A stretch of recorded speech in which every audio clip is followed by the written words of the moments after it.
Hello there. Well, hello there, troopers, and welcome back to General Kenobi's Bunker.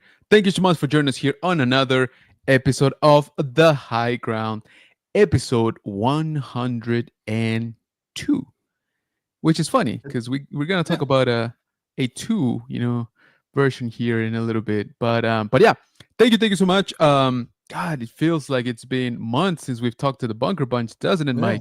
Yeah, a week already. I know, flew right? by. Crazy. Exactly. It is absolutely nuts.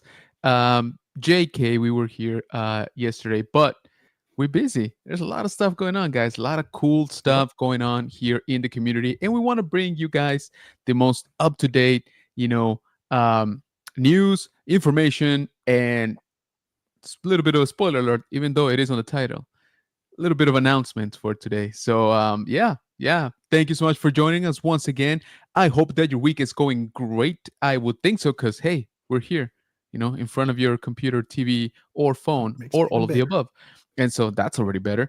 But thank you so much for joining us. And yeah, man, we're just about at the weekend, man. I can almost smell it, right? That might be something else though here in the room. I need to clean up. Anyway, not the point. But yeah, we got quite the show for you guys today. We got a lot of stuff to cover. Quite a bit.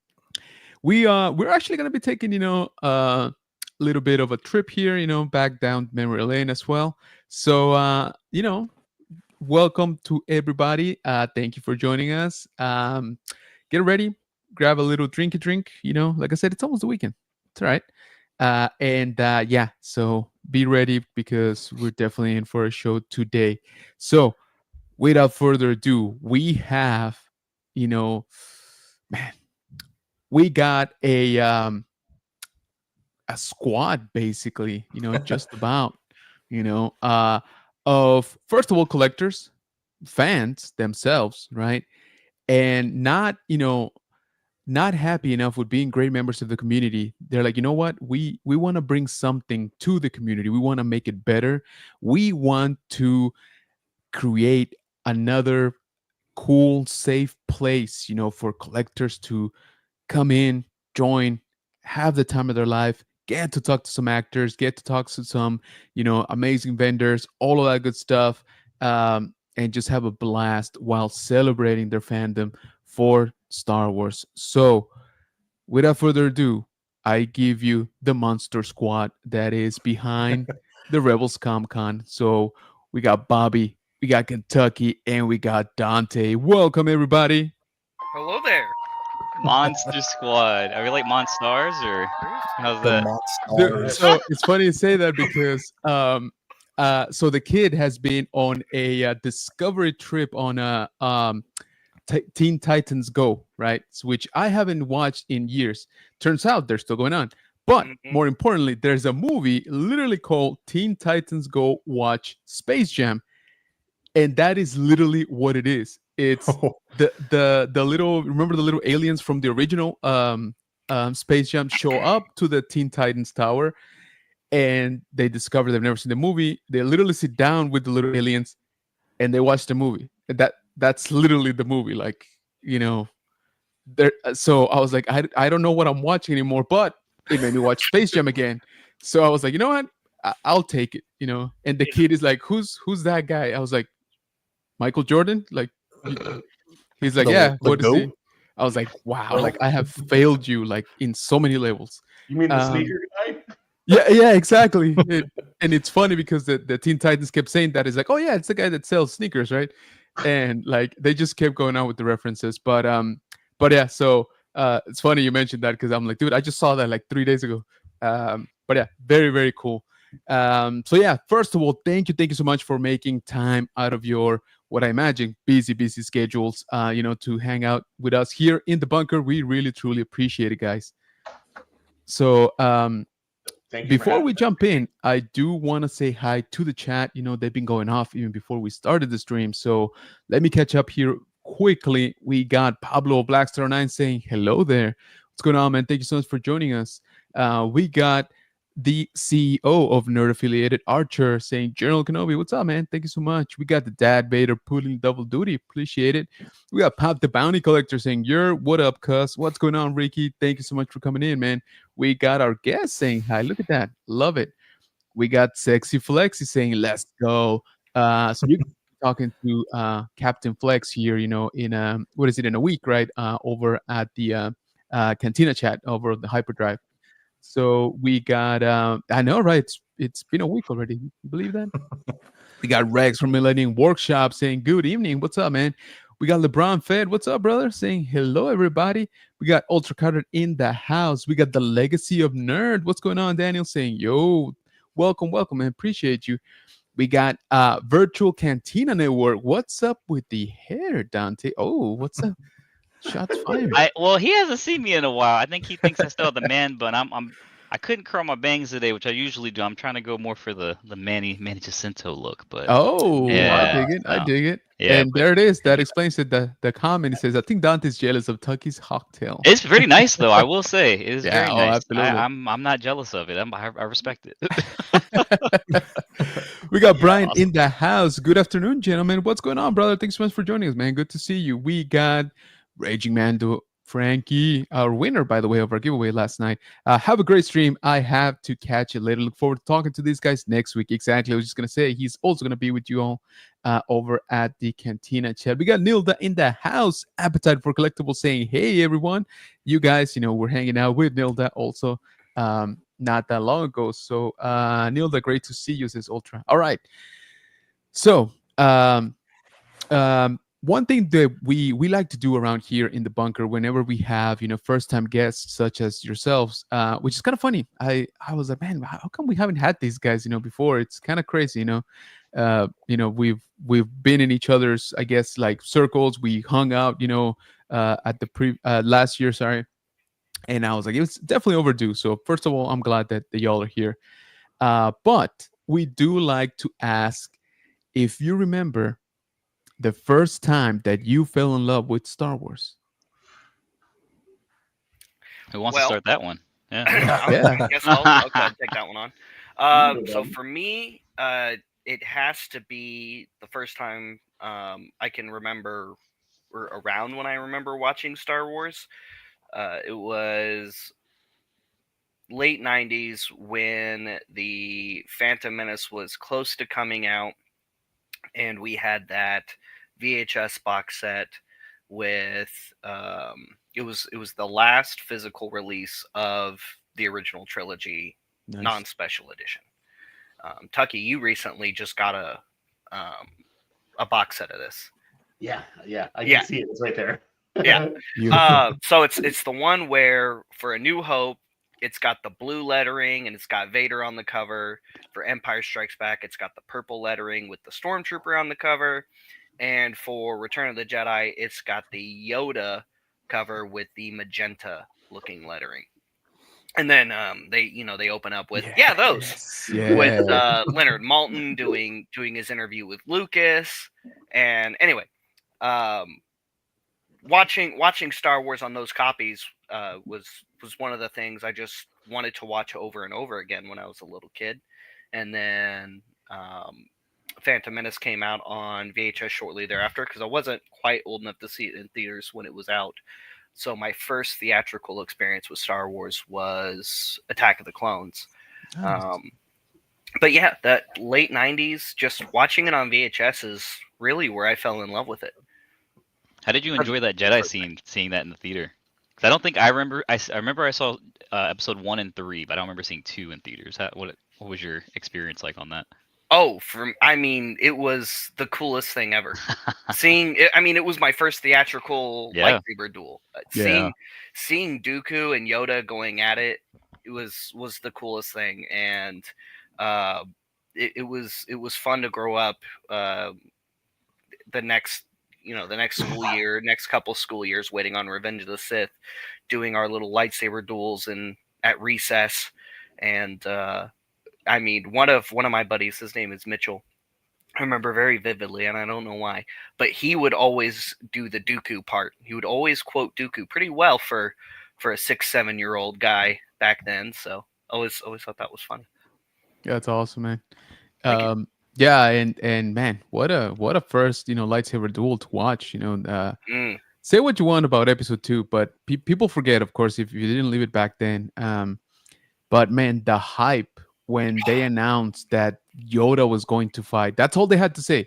They're like, Yoda will fight in this movie. Oh my Lord, dude. The internet was in its infancy, but it broke the internet, back then. It was ridiculous, man. Like everybody was like, well, what's his lightsaber gonna look like? Like, how is he gonna move? Like, is he gonna have robot legs to put him up to the same height? Like, there was all kinds of stuff to like going on. But that's awesome, man. That's very, very cool. Thank you. And looking at your background, I think everybody can figure out that there is definitely some prequel love, going on there. So, yes. But yeah. All right. So who wants to go next? I'll go. All right. Switch you over. See, it's hard for me to track it down to original because it's something that as far back as I can remember in my life, Star Wars has been involved in it. I'm in my 40s. I was probably only a couple years old, 1 or 2, when Return of the Jedi came out. I don't know if I saw it in theaters. I don't remember that far back, but I clearly remember collecting Return of the Jedi vintage figures, which were just figures at that point, from the Return of the Jedi line. I remember having a biker scout. I remember Leia Bausch. I had, the Jabba playset. I had all of that stuff, and some of it I still find every once in a while. I'll go through old boxes and little by little keep finding some of my old vintage stuff. But I just remember every holiday from as far back as I can remember, say Thanksgiving or anything like that, TBS or TNT or one of those cable stations would always have all of the original trilogy playing all day. And it was something that we as a family would have on always. So it's something that kind of, we grew up with, it was always there.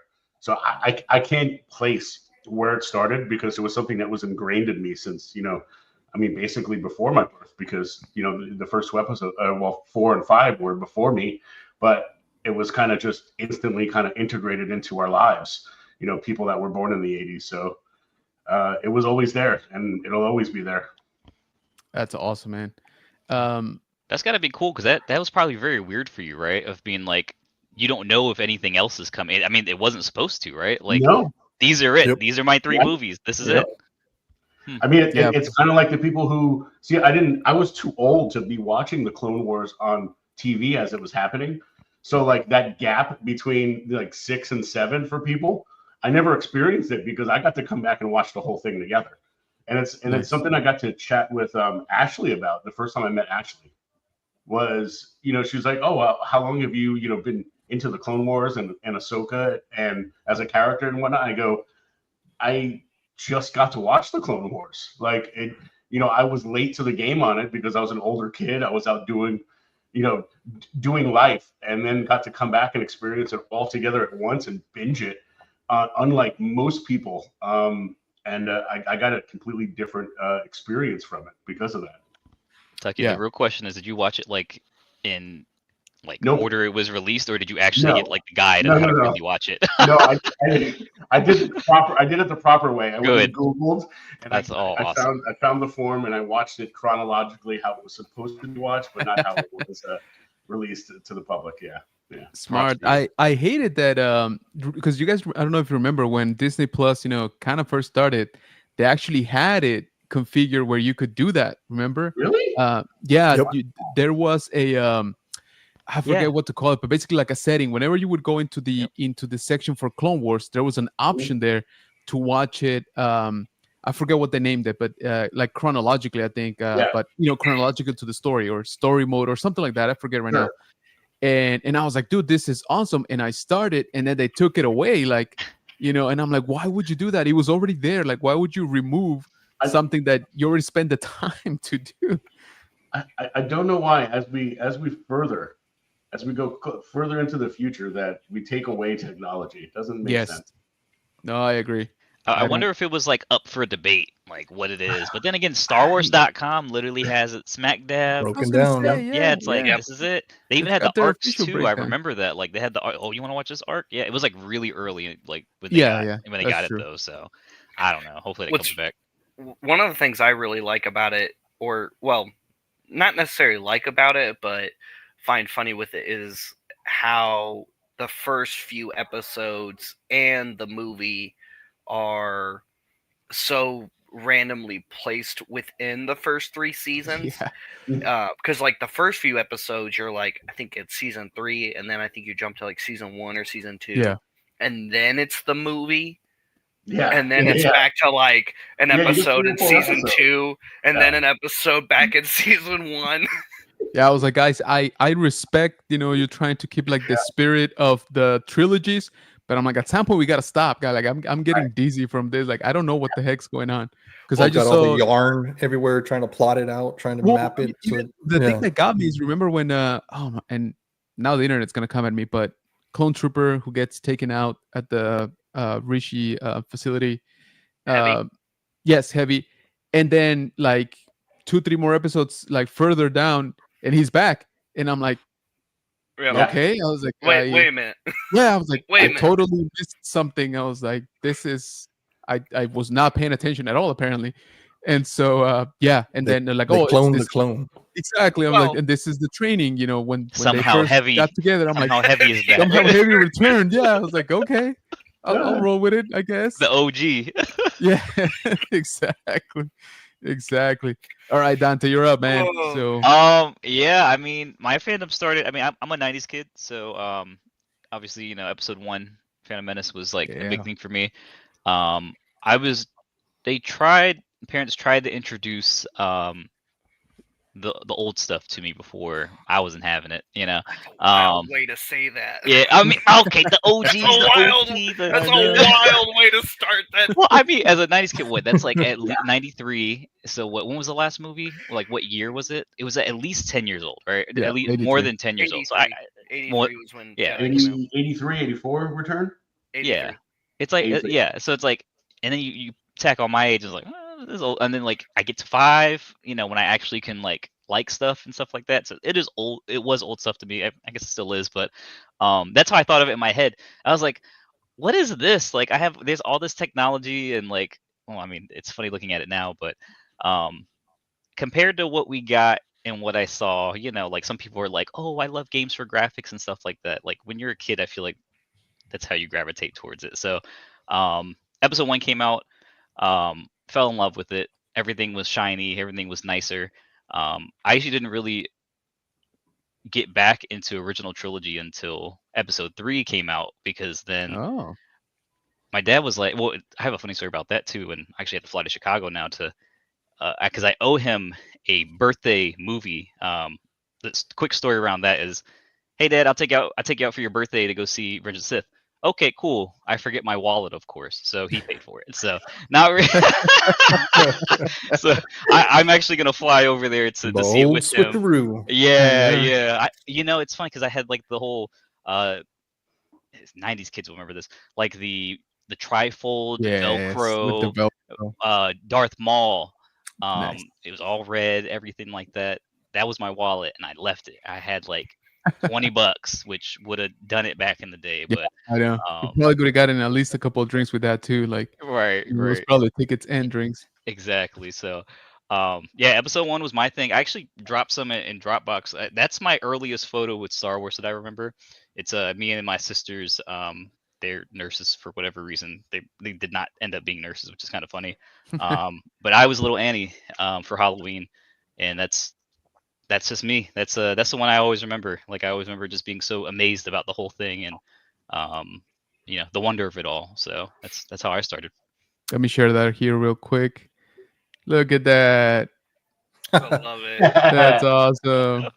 His pod racer helmet. Yeah, dude, I wish I would have kept it all, but back That then I is was like, dope. just get rid of it, just like Pokemon cards. Like when I see these like PSA 10 goes for $1 million, I'm like, Yeah. I had that. Dang it. Yeah. So I think my That's first one awesome. was Django when I was in kindergarten, and then I think the year after that I did Yoda. Nice. I actually have a fond memory of that too, because someone was Padme that dressed up in my class too, and we took like, I need to find those pictures now. I don't know if I got, because everything was on the the camera, the old camera on the film, right? So I'm curious to see if I could find that. Wait, But Django existed when you were in kindergarten? Jesus, I feel old. That's when Attack of the Clones came out. Yeah. When I was in kindergarten. We're not We gonna hear all those stories and we're just like, I am I went, falling Yeah. apart? if you really want to feel old, I went and saw Attack of the Clones my last day of kindergarten. Oh man. Yeah. Yeah, just went- go ahead and went twist with that my, knife there, Bobby. Went Yeah. with Yeah, I know. Thanks, man. my then best friend Jacob Lawrence. Him and my mom went and saw it, and I remember seeing the clones drop down for the first time ever, and it was like, that's so cool. It's like one of the coolest spectacles in cinema absolutely. history, in my opinion. Oh no, I agree. Let me catch up here with the chat real quick. So we got Frankie saying 16 watching, 8 likes. Let's not use that math that we use on our better halves explaining how much we spend. Give them a like and show them some love. Appreciate you, man. Thank you so much. Ricky saying hi to everybody. Attack of the Clones is the best. There you go. Greatness. Nilda saying hi to Ricky. Martha joining the stream. That's my mom. Welcome. Pap the Bunny Collector saying 40 Club here. Nice. There you go. There you go. We got Michael Talento over from Facebook saying hello there.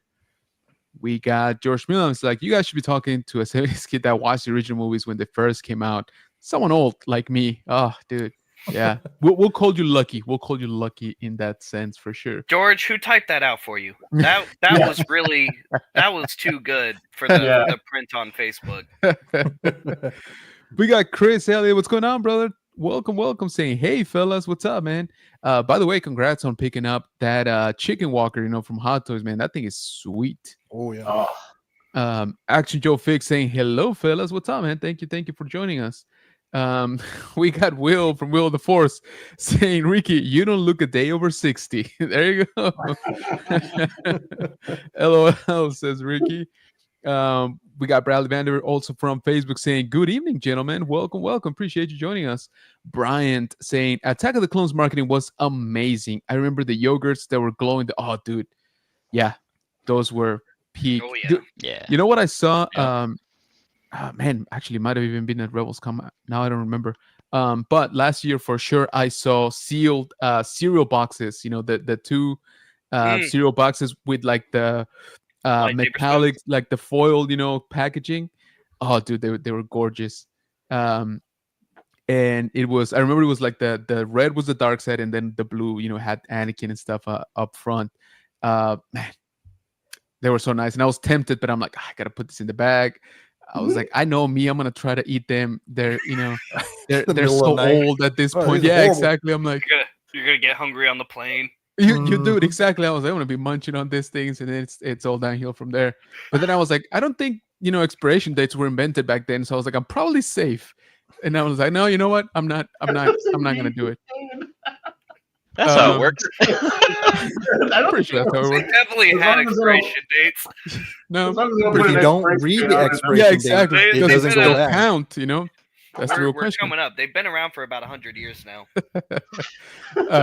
Just about as much as Ricky. Oh, Singer. I'm just kidding. That's funny. Will of the Force saying, "What's up, gentlemen? Have a great evening. Appreciate you, Will. Thank you for stopping by, brother. Good to see you, man." So yeah, that's awesome. And moving a little bit forward, so I think pretty much everybody here talked about the toys, right? Which obviously comes hand in hand when you talk about Star Wars. I think looking at everybody's background here, I think we're no strangers to what the merch is. But here's my question: a lot of us, and myself included, we went. The what, sorry? Especially Dad Vader. Yeah, exactly. Well, he just got this space like yesterday, so he's working on it. Yeah. And so it's like a TARDIS in there. Exactly. I like that. I'm gonna use that reference now more often. But was there at any point that you're like, you know what, I'm kind of done for now, I'm gonna put all of this on hold? Or was it kind of like a continuous stream when you're like, you know what, I still like a few things picking up here and there, or like I said, when you hit maybe like high school and stuff, you're like, you know what, this is not for me anymore? I can jump in on that one. Yeah. Go ahead. So go on. Oh, sorry. All right, I'll jump in. I'll let Bobby go after me. I definitely. It was after a little bit after like the episode 1 figures and the Power of the Force stuff that I kind of was like reintroduced into collecting Star Wars, and then I kind of trailed off not long after that. Like I didn't really dig the initial line, like the Sure. He-Man kind of like broad chested everybody, and then I kind of fell out of the line then, and that was kind of around the same time I started like touring in the music industry, and then I was out on tour buses for the next 20 years, so I really wasn't involved in collecting a lot anymore at that point, and it was really COVID that brought me back in. Okay. I was home alone in my apartment for 2 years straight, and during that time I started seeing, because I'd already been to Galaxy's Edge, Nice. I slept on the Legacy Sabers because I'm like, man, that's too much money, blah. And I started looking into it eventually, and I started seeing how much Master Replica Sabers and all these other stuff was, and I'm like, oh, Galaxy Edge, Legacy Sabers are cheap, like those aren't expensive like comparison. at all. Yep. Yeah. So then I during COVID I found someone who was like a Disney shopper, who would go to Disney properties and buy stuff for people and mail it to them. And then I started one by one picking up the Sabers. And then once I started getting the Sabers, I was like, well, since I have, episode 4 Luke, I'm gonna need an X-Wing pilot helmet to go with Luke. And the cost-effective route was the Black Series helmets.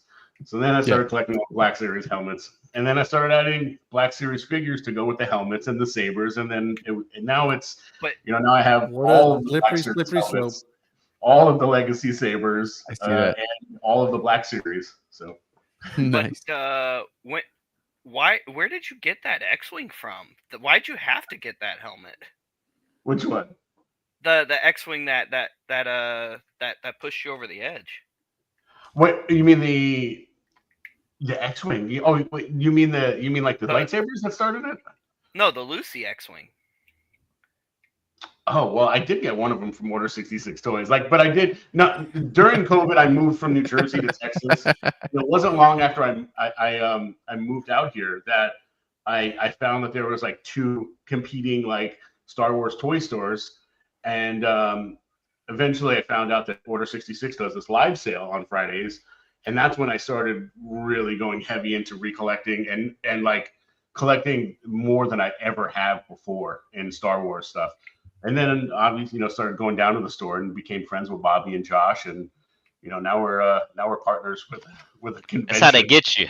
Yeah, I have the same origin story too. Yeah, same, right? There you go. And it's in my garage. The first piece I ever got from Order 66 Toys. It's the Nice. it's the Black Series First Order TIE Fighter. That was the first thing I ever bought from them. Oh, sweet. Nice. Got you with that sweet siren song. There you go. Yeah, and by the way, guys, make sure that you are checking out all these amazing sales that happen pretty much every Friday over on Facebook. So make sure that you are joined there. We will be posting all these links, by the way. So make sure that you are checking them out all over social media, Facebook, Instagram, YouTube, and give them a follow. Join those lives. Dad Vader has dropped way more money than he's ever gonna admit, at those sales. It's an addiction. Yeah, exactly. Yeah, it does happen. He sends me screenshots like, bro, look at this. He's like, I'm bidding on it. I'm like, whoa, like, chill, dude. Like, he's like, I got it. I'm like, whoa. I was like, all right, well, that's cool. Dad Vader's everywhere, man. I think I was lurking on Tony's his rips one day. Yeah, his rips. Yeah. And I was like, Dad Vader, what the heck? He's just he had some a sweet live pulls, show man. goblin. I know. He's just there, like just sniping. I'm just connected. Just, as soon as it hopped on, my brain touches, and he's on 3 live shows right now. Exactly. I was gonna say he's probably bidding on some stuff right now. Hey, he was racking up though, I will say. So I can't. I don't blame him. I got a room to fill up. On the floor. Yeah. I got to do something. That's true. Yeah. There you go. Bobby has inspired him, so he's like, all right, I'm gonna go for broke. I'm trying to steal some clankers that Bobby's got, but whoa. Oh yeah, that's not gonna happen. Man, I thought this was family friendly. We're using slurs now. You're cool. You can say clanker. Exactly. There you go. We got Rolando, our multiversal moderator, joining us saying hello. What's up, Rolando? Thank you so much for joining us, man. So now Rolando is everywhere. Yeah, that guy's plugged in. Exactly. That is he's everywhere doing all of it like at once. Every live stream that you will see within the community, Rolando's there moderating, dropping links, doing all of that good stuff. So we appreciate Rolando always busting your butt for us. So thank you always for the support. We got, sorry, I'm going to butcher your name, Draxton James Secone saying, after watching the original trilogy on VHS for years, my first in-theater movie was episode 1. Watching Jedi run from destroyers. Yes. Oh, dude, I love that scene. In the opening scene made me love destroyers, and I never stopped loving them. Dude, agreed. That scene, yeah, that scene is fire. Just peak, man. Take me back to the first time ever. Oh, dude, exactly. Peak. First time, and we didn't know, but also last time that we would see, Force Speed show up. Yes, exactly. You only get one use. Them boys were tired. Stark. You only get one. Yeah, the boys are tired. A cool fun fact about those destroyer droids in that scene, there's a very good chance that those destroyer droids were paid for in meat, because the colloquoid species, while they charge a huge price tag on their destroyer droids, mostly due to the sophisticated technology packed within them, they are also a very carnivorous species and a very carnivorous culture too. So they like to eat whatever meats they can get their hands on. So it's like you can either pay this huge price tag, or you can bring us a box of steaks one day, and that's also cool. So the Trade Federation often actually trades food for destroyer droids. Which I would think makes sense, them being the Trade Federation. I'm sure they can get their hands on some good stuff, right? It'd be eggs nowadays in this day and age, right? Yeah. I would try to we could probably get a couple destroyer droids, right? Yeah. Here's a piece of Vienna sausage. What can I get for there you go. Can I get my destroyer? Yeah. I just happen to have this, in my pocket. Can I?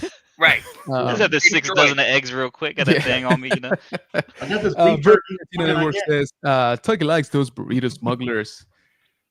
We got Rolando saying hi to everybody, and Action Joe Figs. We got Glenn saying, I'm broke because of those live sales. Yep. We're gonna start a club, I think. I think we're gonna do that. Order 66 Toys, switch Order 6 account to say thanks for the shout out. This is Heather. Hi, Heather. Yeah, hi, Heather. Thank you. Let's go, Heather. Absolutely. And like I said, our multiversal moderator dropping some good links right there. So there's the YouTube and Instagram. So make sure that you are checking them out. And that's the Order 66 YouTube as well. Thank you, Rolando. Ricky saying, did Star Wars collectibles till 99? Episode 1 advertising was amazing. I was 17 years and spending my paycheck on everything. Episode 1, dude. Yeah. People think that now we got a bunch of Star Wars stuff. Nah, man. Episode 1, we had everything. Yeah, everything. Compared to the mid 2000s is probably where it really slowed down. Mid to late 2000s. Right. It's nowhere near like it used to. We probably get a third of the toys we used to get back then. Maybe. Yeah. I'm about to say on some of the lives they're like, and check this character out, and I'm like, who the heck is that guy? I've never seen him before. And it's like, come over here to Order 66. You'll get all the good stuff. Exactly. I was going to say, and that's, hook, line, and sinker right there. Love it. And then you'll learn about it too from Bobby. He'll give I was you going to say, little bombs, little knowledge bombs, man. Yep. Yeah. It's exactly, which is the best part. Clone Gino says, forget this Clone Army superior. He hasn't been supporting his clone army. I don't want to hear it. Oh, shots fired. George saying the Order 66 live show got me so addicted, I started working there. There you go. That's true. That's how they get you. See, I told you. That's how they get you. That's what happened to me too, believe it or not. That's awesome. Order 66 was saying hello, everyone. Josh saying my Star Wars origin is way different and much longer. Josh is our other partner, for those of you who don't know. Oh, nice. That's awesome. Mm-hmm. Colin says over half, if not whole collection, is from Order 66. Light nice. They do have quite a bit of good stuff. Brian saying Pizza Hut, Pepsi, Burger King. The list goes on and on, dude. Yeah. Yes. Yeah. There was just so much. So much. So good. It was everywhere. It was literally everywhere. It wasn't just Toys R Us or KB Toys. I mean, regionally, those were my toy stores. I don't know Yeah. No, same here. But and the vending Ooh. machines too. Yep. yeah, You can't forget about the vending machines. I got the fast food restaurants everywhere you look. Yeah. There Nice. was Battle Droid. stuff going on episode Everywhere. 1. Yeah, dude, Going off I right now. remember they got the fast food chains to unite, in like a combined marketing, right? Well, little did we know, we didn't know at that point that Pepsi owned all of the fast food restaurants at that point. Exactly. Yeah, they were struggling to. Pepsi was struggling to get to beat Coca-Cola at fast food restaurants, to get in to be like the drink, in their dispensers. So instead, they just went and bought a few restaurants. All the so they went and bought good luck, Taco Bell Coca-Cola, getting in. We own it. Exactly. Yeah. and got Pizza this. Hut, and they go, well, now you have to have Pepsi in it. But yeah, Yeah, pretty much. I guess that worked for Marvel with getting the mutants back. Yeah. Very true. Very true. So I think we've pretty much established here that we're all collectors, right? So I kind of want to take a quick look here at we had some stuff drop, yesterday from the Hasbro. What do they call it anymore? Fan stream. Yeah. Fan stream for Star Wars. And what do you say? And we go ahead and check this out here. So first of all, this is coming to us from the Rebelscum.com Facebook page, which you guys definitely need to be checking out and following. So they start off with the vintage collection, right? So this is a pipeline reveal, which is something they've been doing for a little while now. And what the pipeline means is like, hey guys, this is coming up at some point, kind of in the near future, right? So it's not available yet. A lot of the times they're renders, right? Or, how do you call it? Maybe not the whole production piece, right? That is shown. And sometimes we just get a picture, right? Sometimes we just get a picture from the show or the cartoon, and they're like, hey, this character is going to happen, right? Which, I kind of appreciate. I don't know about you guys, but I'm like, all right, it's kind of cool to know what they're working on. It gives us a little bit, of a heads up, because the wallet needs as many heads ups as it can get. And two, if let's say you're working on a Tatooine diorama, right? You're like, oh, you know what? I don't have to go out and get maybe an older version of the land speeder. There's going to be a new version, right? Like coming out. So it does give you some options. So first one, land speeder. Me personally, I got to say, I love the vintage collection vehicles. Okay. I'm going to just go ahead and say it. Yes, some of them kind of do feel overpriced. All right. Especially some of the last ones. But man, they're good. I mean, they got some great detail. The scale that has gotten, pretty solid lately, I think. That E-wing it's pretty nice. It's pretty nice. That's always been the problem though, because depending on how everyone's collected, like especially like around like when Clone Wars animated came out. Yeah.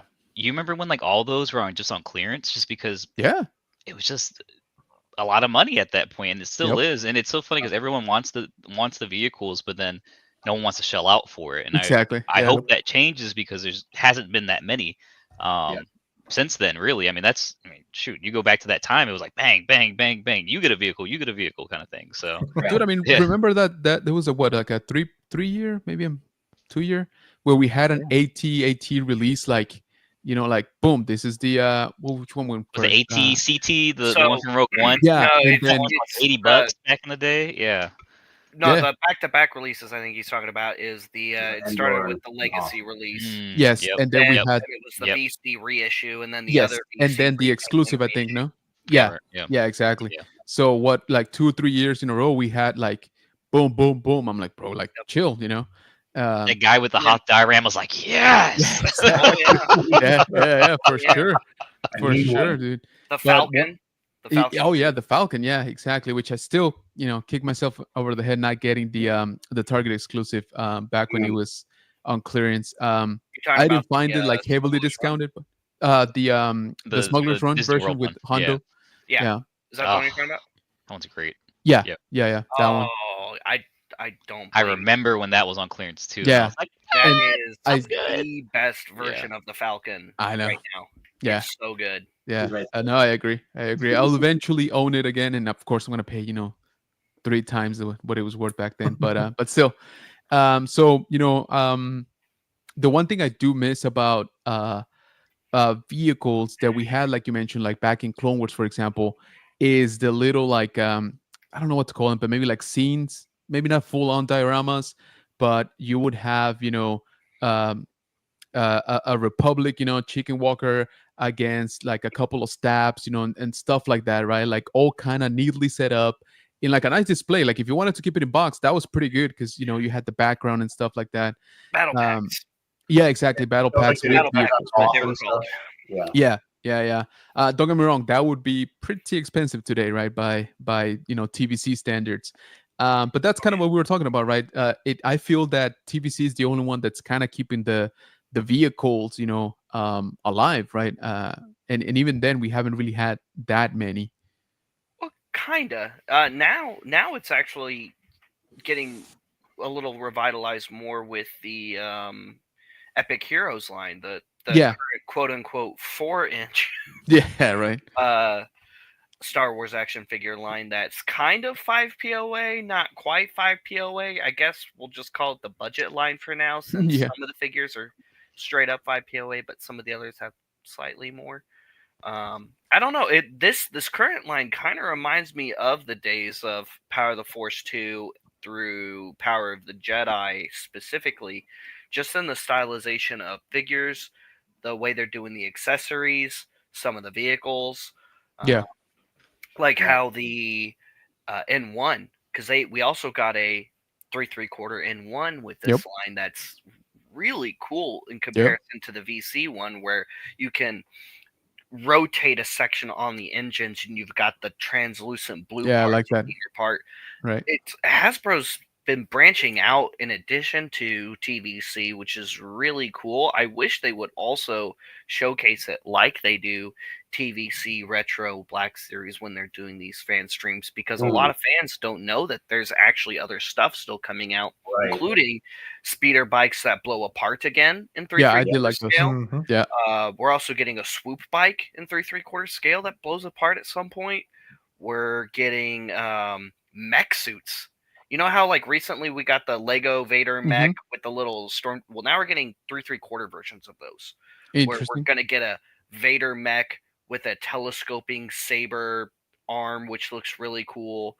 And then we're getting a Stormtrooper mech, and then the Mandalorian mech, and then you can put a full 3 3/4 figure in each and every one of these mechs, which wild and weird. Yeah, but sounds fun. Hey, it's cool. I mean, is it the vehicles that we might be really, really demanding right now? No, but I mean, we're still kind of getting them, I guess. Yeah, exactly. I mean, and like you said, right? Hopefully the trend, improves and we start, getting a little bit more vehicles, right? Because I do miss those days, like for sure. Well, but I don't know, because Bobby and I we had a podcast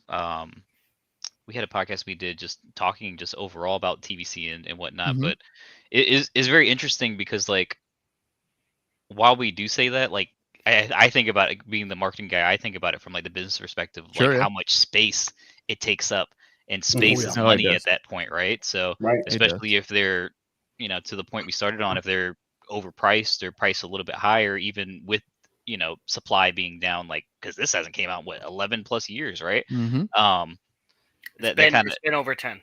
Yeah, I feel like Target and Walmart don't even want to hold it anymore. That's the thing, like because you see how these have shrunk since like episode 3. Like look at those aisles versus like what it is now. Oh yeah, little e-commerce killed little that, by little. Yeah, but there's so many online retailers that it's hey, you know what? Never have a vehicle at retail. I'm okay with that. Yeah, exactly. As long as you're gonna keep producing the vehicles, I'll maybe I only go to EE. Maybe there's only Big Bad. Maybe there's only Pulse. Maybe only Amazon. I don't care. As long as you keep producing vehicles, I'm gonna buy them. And I know there's gonna be people out there, and the fact that maybe you never have space at retail for vehicles anymore, I'm okay with that, because there's more of a chance of me getting a better box than there would be. After it gets picked around by retail. Big Bad Toy Store, you could actually you could pay more for the nicer box too. Like you guarantee it, and so very true, very true. All right, Bunker Bunch. Remember, we got Rolando going haywire here, dropping everybody's link over on the chat. So remember, If you see a link being dropped here in the chat, go ahead and check it out. If you're not subscribed, if you're not following, go ahead and do it. We like to help each other around here. There's a lot of links. Appreciate you, Rolando. Thank you for that. So this was a pipeline, right? So not quite ready, coming soon type of thing. Then we got this little guy. All right. Momanadon. Exactly. I'll go first. I liked it. I think it looks good. It's, if I remember correctly, this is meant to be on a new body, right? Yep. And this is a whole new figure, right? Yeah. Yeah, exactly. It's a whole new figure, which, man, these days it's pretty rare. It's pretty rare, like top to bottom new, Well, I mean, back to the land speeder. That's a brand new retool based off of what they said on yes, true. On the Very live true. stream too. And the last update to Momanadon was 2006. Yikes. Figure mold wise. So there's really nothing for them to pull from articulated Athorian wise to have recreated him, because he hasn't been updated in almost 20 years. I mean, which is nuts. 2006, 2007 was the last time we got any kind of articulated Athorian that I can think of, because I want to say Roaring Karab 30th anniversary was the last Athorian figure we probably got that was new for 3/4 scale. So I missed the variety of that 30th anniversary line. 30th was a great line. I miss it. Yeah. That's still one of my favorite ones. But I want to get your guys' opinion, not so much on the figure, because I think we're in agreement that that's pretty good, right? What's up with the card? What's up with the card? You know what? I can speak for people that I've been reading about this on, and it proves it when you go to retail. I don't think people initially, when we were at SDCC, everyone was like, "Yay, this big card for these big deluxes," because the fact that they weren't going to be windowless, like the windowless box with the Ahsoka and Mando stuff. Right. But still, I think the card's over exaggerated. The size of the card, no one at retail made space for it, so it hangs weird. It gets beat up. All I do is look at those deluxe cards sitting on shelves, not getting bought. And sometimes I think my personal opinion, Hasbro likes to push things to being deluxe that aren't actually deluxe, just because so they can get that higher price point that's literally the same price as the Black Series figure. Thank you. Yep, that's exactly what I was gonna say. When a 3 3/4 figure, right, with an additional 2 accessories, maybe, it's actually slightly more expensive than a Black Series figure, right? That's when I'm like, oof, I don't know about that. I don't know about that. I'm totally with you on the retail space. They don't care. They'll jam it into a regular peg, allocation size, right? So it's rubbing against other things. They'll literally sometimes like jam in, right? Because they got to put a bunch of them. So there goes the card, right? And I'll be honest with you, at least for me, as you can see, I like to keep him on the card. And the vintage collection, that's why, like, 50% of the presentation for me is the card, because I'm gonna keep it in the card. And so to your point, right, this is the first update, like Bobby was saying, in like almost 20 years. I would want to put this in a little protector, just to keep it nice, to be like, man, we've been waiting for this for a long time. And I'm not saying there's not gonna be protectors for these things. Obviously, I'm sure somebody has already made some. But I'll be honest with you, man. I don't want to fight, to find him space in between all my other stuff that's of a different size. And now I got some sort of, empty space next to it or something like that. It's gonna look funky. Well, especially if you're a collector who maybe you don't collect them for their number order. Maybe you collect them for their appearance order. Maybe you segment them by movie. Exactly. So now those all your rows are off. Right. Now you gotta do a lot of tear down and put back up, which, I mean, honestly isn't really Hasbro's problem. But as the collector, it's it can be very frustrating. I don't experience it as much as a Lucy collector, but I am in my adventures collecting carded or branching out into carded collecting, like seeing the issue of space with just the limited characters I'm going for. So I'm just also sitting here waiting, like, well, with the way they do the deluxes for these characters, when we eventually maybe finally get that droidica, and I'm the droid guy, and I'm gonna grab that droidica to go with for sure. Yeah. B1 and B2 and Magna Guard, it's like, well, now it's going to be weird seeing it like so much wider out when it doesn't really need to. I agree that it's kind of strange in the choice of making the cards so much wider for the deluxe. And I get it. It's to save some of that art from the bubbles spreading out further into the space. But it also goes without saying that there are lots of characters who were released Phase 1 that by current VC operating standards could be released as a deluxe and did fit on that normal size card. Exactly. I was gonna say, I remember not that long ago, right? Man, now I'm blanking out, but what was that? Was that a Boba Fett with like the deluxe, label on it, but it was still on a regular size card? Is that what it was? Maybe not Boba. Maybe you might be thinking Django. The original Django had a lot of accessories. I mean, I remember that one, but with the whole armory. Yeah. Oh, the Sith Trooper. Yeah, exactly. There you go. That was another one. Yeah, and that was on a regular card. Exactly, that was on a regular card, right? And that one came with a pretty nice amount of accessories. So yeah, I really, I was happy when I saw this. I'm like, yes, all right, let's go.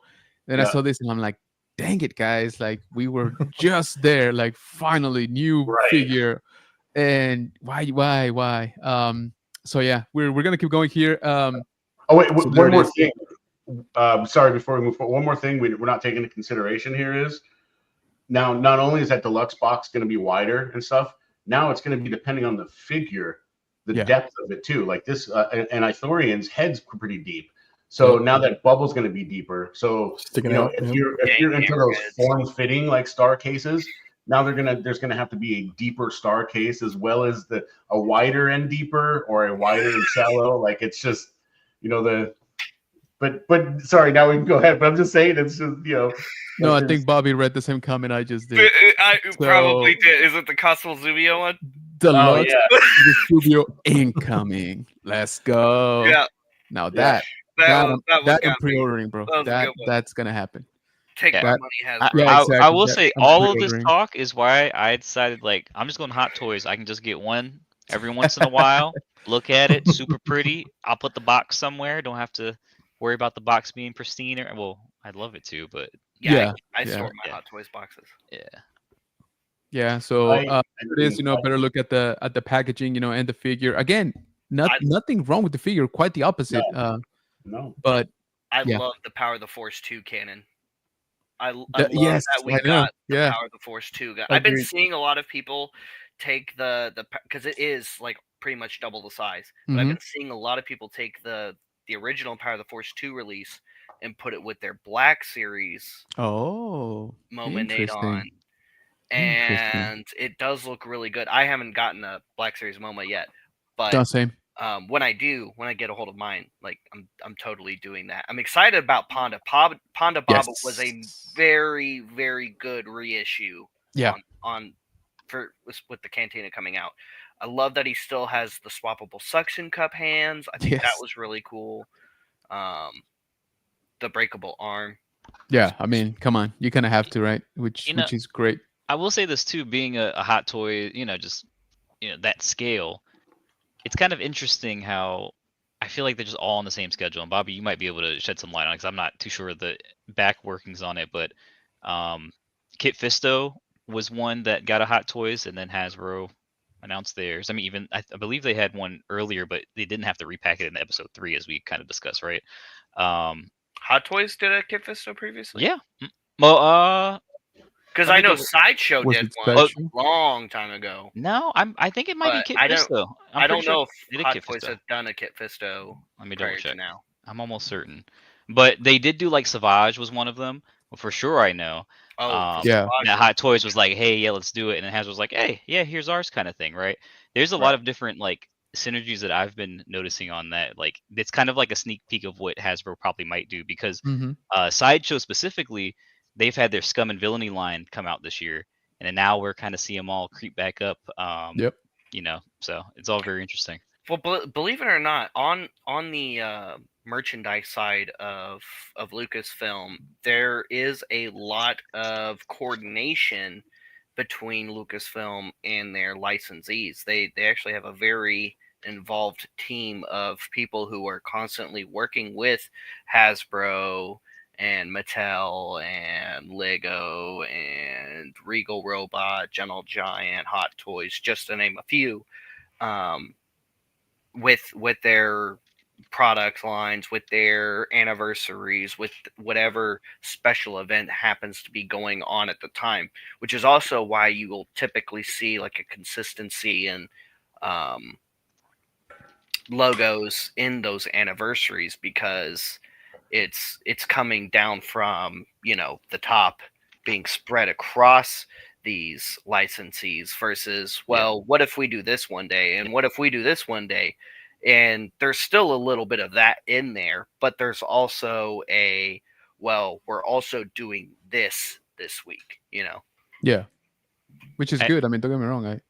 Confirming I Kid like Fisto, that. by the way, that is Hot Toys. So I thought I was going crazy. You said that. Are you sure? And I was like, I'm pretty sure, but Hey, I'm just making sure. Yeah, because you know I'm not a Hot Toys. Yeah, like, I don't collect Hot Toys. Because it was random when it came out. While I it do was, have a few Hot Toys. Yeah, I remember when it came out. I said, really? We'll take it, but super random. So Bobby, what you're saying makes a ton of sense. Then, you know. So Daniel says, do we still not have a Cassian Andrew hot toy? Diego Luna? Nah, that would be a hot toy. Yeah. It has to be coming, right? Yeah. I mean, I would be insanely surprised if we don't. Daniel saying, the fact that we are back on cards with bubbles is why I'm happy. I still have nightmares about those boxes with tissue paper. Oh, boxes with tissue paper. Yeah, you have no idea where you're going to get. It's like a idea. Might not even be a Star Wars figure. Yeah, it might dude. Not. Yeah, I remember seeing the horror posts, you know, from people finding all kinds of stuff inside those boxes, man. Yeah. One time on one of the Transformer windowless boxes in that era, someone got some Nestle water bottles. Oh. They had water in them, well, but that's what the guy opened. Yeah. He opened a $90 box Jeez. and got some bottled water. What's the accessory count on Panda Baba here compared to Momau? just to get back into deluxe versus into normal. how we can fit a swappable arm, a pair of swappable hands, a blaster, and a cup. Okay. Well, I mean, I would say with this, it'd probably be how chunky they are compared to each other. 'Cause that's a lot of figure with Hammerhead, right? And then Panda's just like a fig, right? So. Well, yeah, but also like part of the neck, deluxe argument these days is the accessory count as well. Right. So yeah, it does beg worth mentioning. I do like, however, the accessories, how they did go over pretty much all of Moma Nadon's history, because he has the E11 like the original Hammerhead figure had. He's got the weird looking blaster rifle that the original Power of the Force 2 figure had, his second action figure. He's got the staff that his third figure, the Saga Collection figure, came with, and then he also comes with the cup because, you know, he's got to have a cup. He's a Cantina patron. And, you know, this version is also fully articulated, has some cloth goods. Sure. So it's easily the quintessential Moma Nadon for 3/3/4 scale, while also acknowledging the history of every figure that came before it. And I really love it about that release, despite it being a deluxe when it probably shouldn't be. And this is another one that's definitely on that list. I mean, going back to our Sith Trooper bring up earlier, I mean, see the Sith Trooper Hasbro. This is not a deluxe release. It's cool. Yeah, awesome. I like it. Yeah, I really like it. The accessories are amazing, but not a deluxe. Agreed. Now, maybe playing devil's advocate, but the only thing I would say is like the shield, right? The shield is a bulkier but even I was gonna say put it on his back. I don't need to see it. Put it behind him in the bubble. Exactly. I was gonna say, because you know you do that for the jetpack, right? So why not? But this I do like. You know, at some point I will get it, probably in some sort of sale. But this is very cool.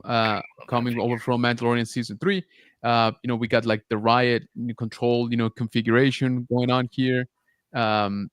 We got, here we go. So we got the jetpack, of course, which at some point, I got to be honest with you guys, I'm like, is it really a, can we really count it as an extra to the figure when it's quintessential to the character, right? Yeah. Like a Mando, right?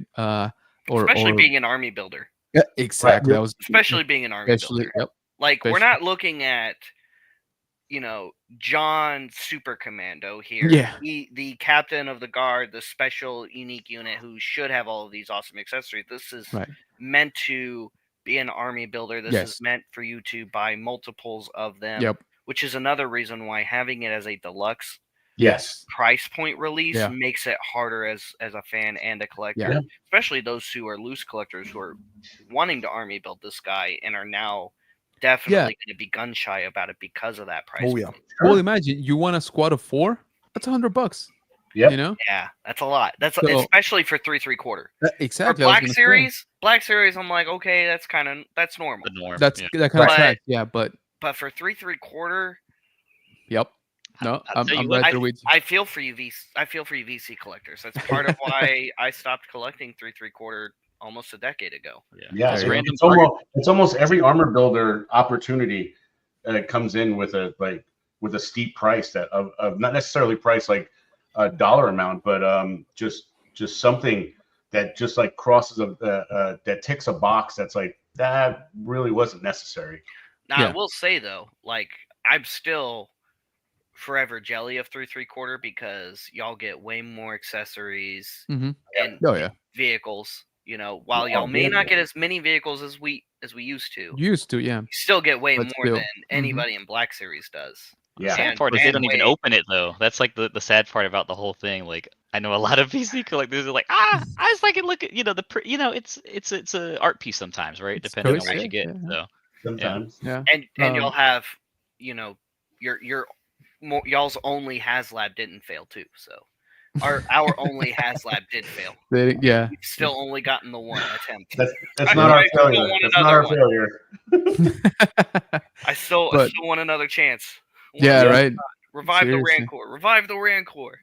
And then to your point, like with all these accessories, you can easily have 3, maybe 4 configurations of the same figure, right? Oh yeah, sure. All looking different. So I love everything about this figure in general, right? Yeah. But again, I don't like the price tag, and I don't like the card, right?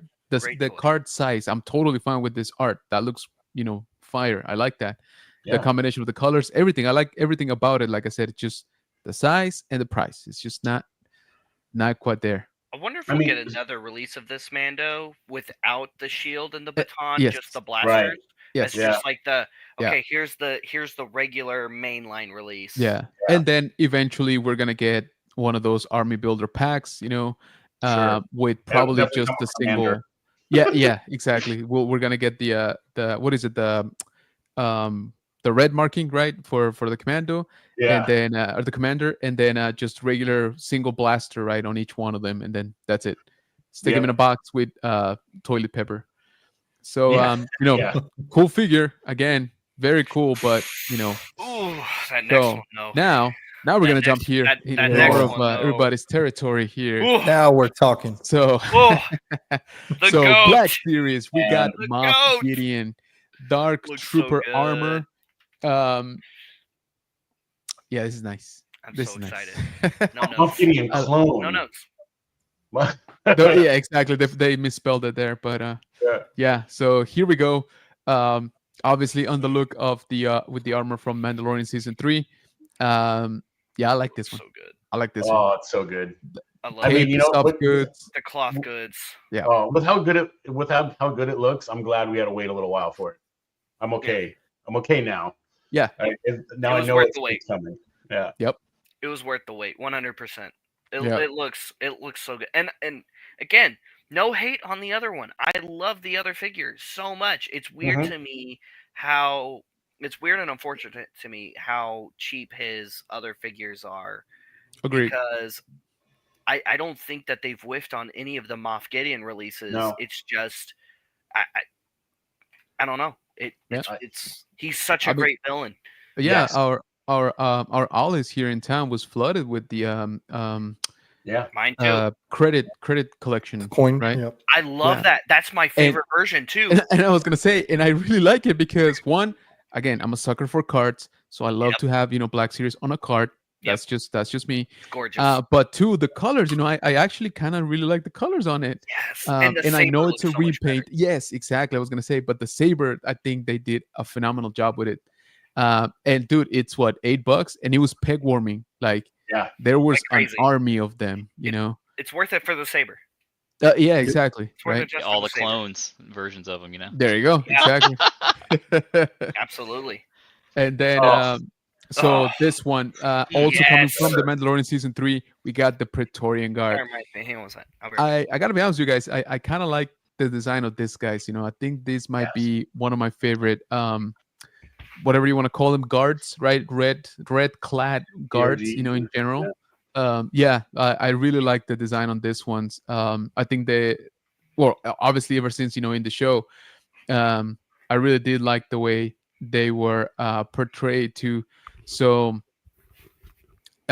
we do have accessories with it, and here we go. Okay, this is what I want to see. So we got. Oh, there you go. Yeah. So here, some people were saying that this was the same as the other Praetorians, and no, I don't know about that. Let me give you a. This is the closest one it maybe could have been a retool of, but yeah, I don't know what those other fans were saying. It's not even remotely some. I mean, it's red. Yeah, it's red. It's red. Yeah, that's what it is. It's red. Just red. That might be it. Yeah. So for those wondering online, the closest it could have been to would have been the double blade release from the 4-pack. Not even remotely the same, other than being red.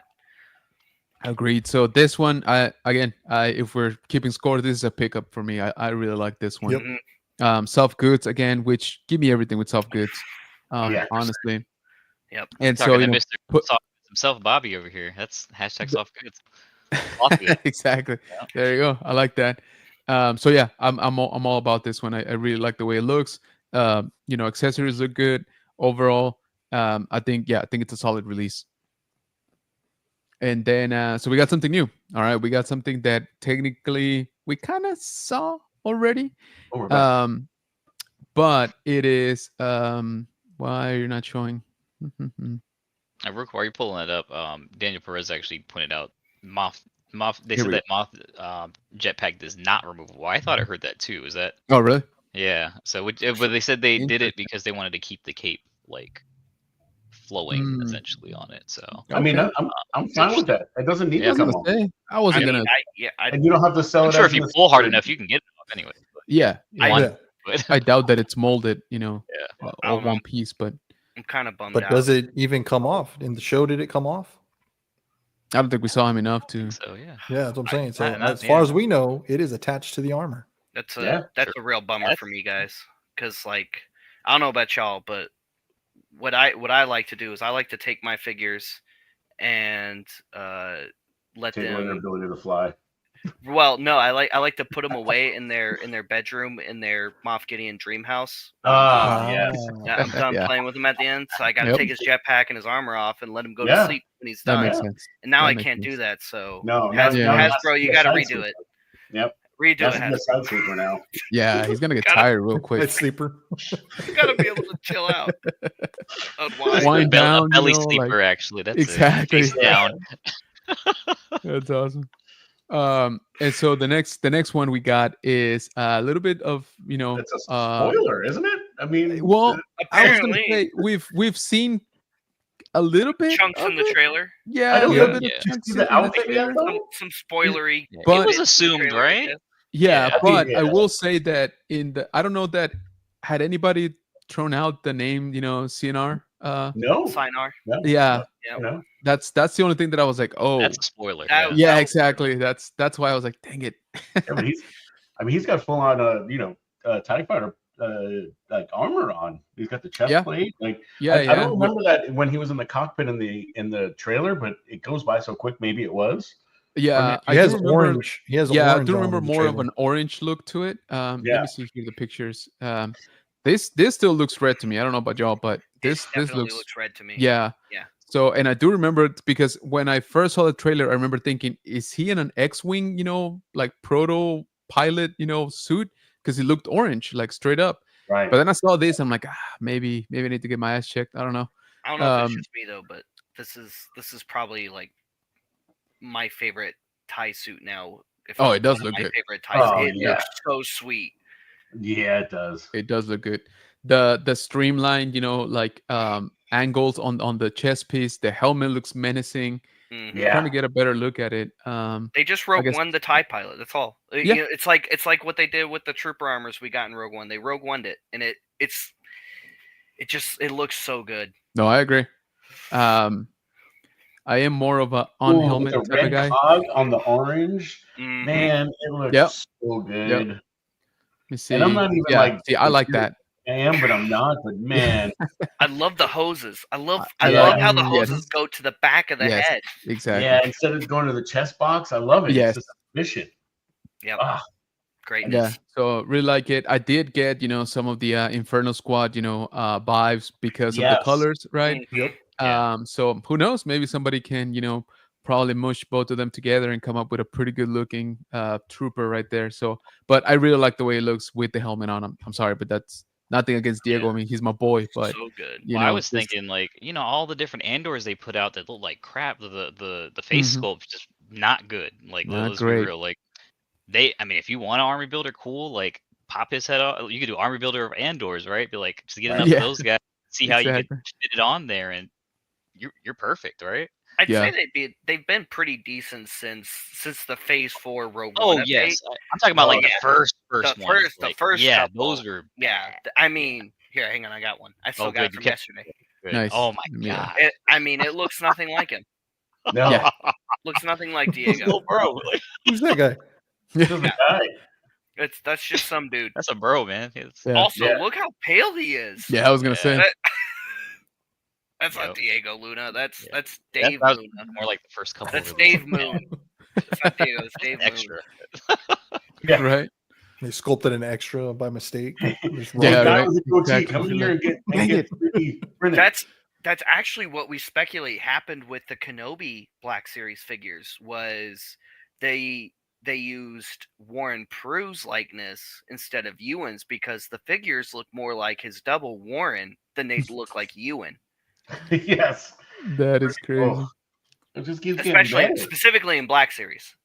Yeah, I agree. Especially those first couple, like the first one, Wandering Jedi and Tibetan Station. Those two in particular really look like Warren. Then the next one we got is Director Krennic and Finally. 1, yes, 2. I'm sorry. I know. While that there looks good, I don't know. I would have to see some of the reviews because that cape, I'm not too sure about the molded cape. Is it the plastic again? Yeah. Yep. Hashtag not soft goods. Krennic. Yeah. So I mean, let's be honest, guys. I don't think anybody's posing him without the cape, right? I mean, that's pretty much what we've seen all throughout.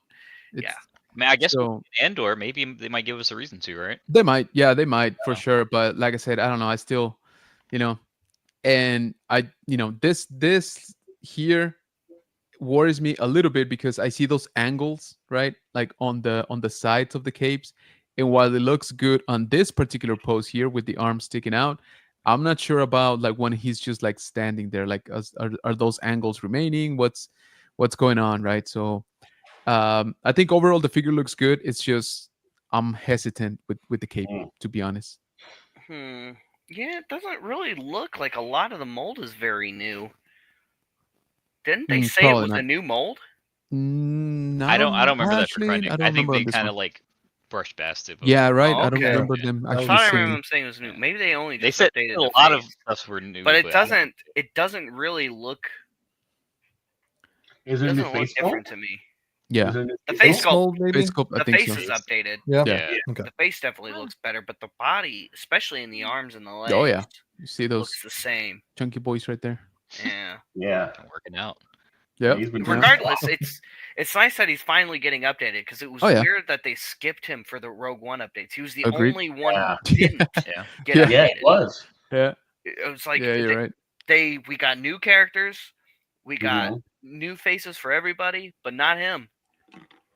Yeah, because Bodhi was only in the Phase 4, and yeah, we had to wait until Phase was Phase 3 as well. Just Bodhi was the new one. Bodhi and the Jeddah Stormtrooper.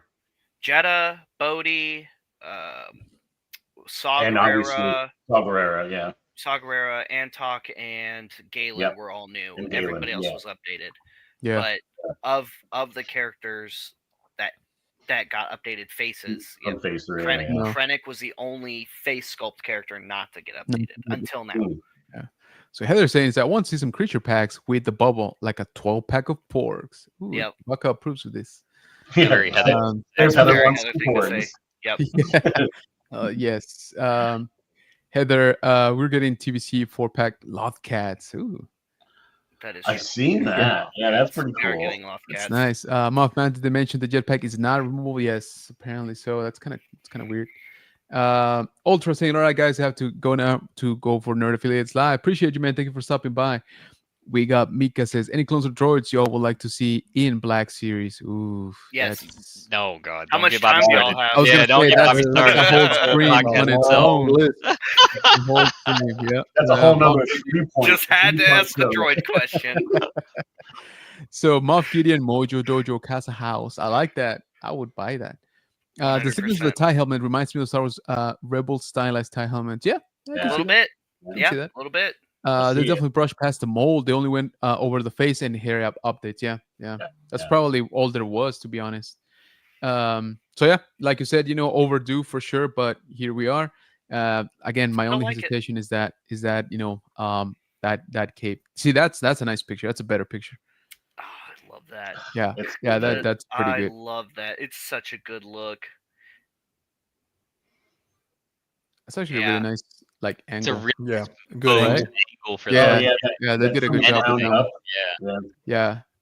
Volkov gets a plus. I hope we get the Rise of Skywalker guards at some point too. Mm-hmm. We've been getting a lot of really sweet guards in Black Series the past few years. We've got the Luke guard disguise from Shadows of the Empire coming in Black Series soon also. It'd be really nice to see the guards from Rise of Skywalker at the end. It'd be cool to maybe see a Phantom Menace, Chancellor Valorum Senator guard. Yeah. Those would be cool. I like those. Senate Commandos from Clone Wars. I mean, they really just got to take the Senate guard helmet that we got from the 4-pack and maybe add it to the Clone Trooper mold and paint it blue. Yeah. Since they just wore Clone Trooper armor gear anyway in the Clone Wars. True. Yeah, I wouldn't mind those for sure. So by the way, guys, this is what the Facebook page looks like, rebelscumcon.com. So make sure that you are checking it out and following this, guys. Yeah. Okay, so what do you say? And we move on to a little bit of the meat and potatoes here, Rebelscum on. Yeah, right. Rebelscum Con. So convention that with an S. What's up? With an S. With an S. Yeah, with an S. With a yes. But it was first time around, right, last year here in Texas. Mike and I drove to it, and we managed to pick up a roofing nail that somebody forgot in the road. So community service right there. So you all are welcome. Which added a few hours to our previously planned commute time. So that was fun. That was very, very fun. Definitely wild. Yeah. Oh yeah. Yeah, that was crazy. And learned my tire sensors were backwards. So it's like a low tire. I get out and I look and I was like, it's full of air. What are you talking about? Yeah. Get back in, drive, and it's like beeping off again. Like, what's going on here? So Mike, did you then just reach out in the Force and then just force choke the guy who left the nail in the street? I was looking, but I couldn't find him. Yeah, exactly. You'll get him. Yeah. You'll get him. And so we finally made it. Kind of late, to the show, but we had a blast. All right, we had an absolute blast. It was a great show. It was a great hangout.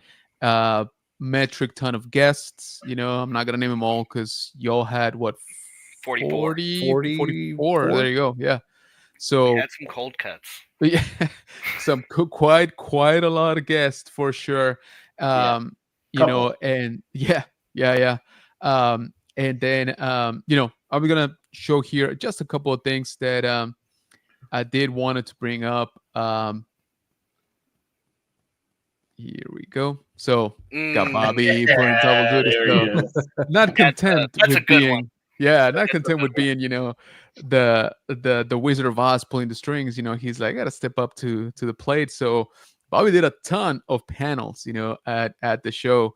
Do you know how many you did actually? Because it was a lot, man. You were out there pretty much every day, right? I know we have it written down. I don't remember. Yeah, you did a lot. I couldn't tell you off the top of my head. I wasn't thinking about it. Yeah. I mean, because when we started writing the panel schedule, which actually, I have it. Sorry.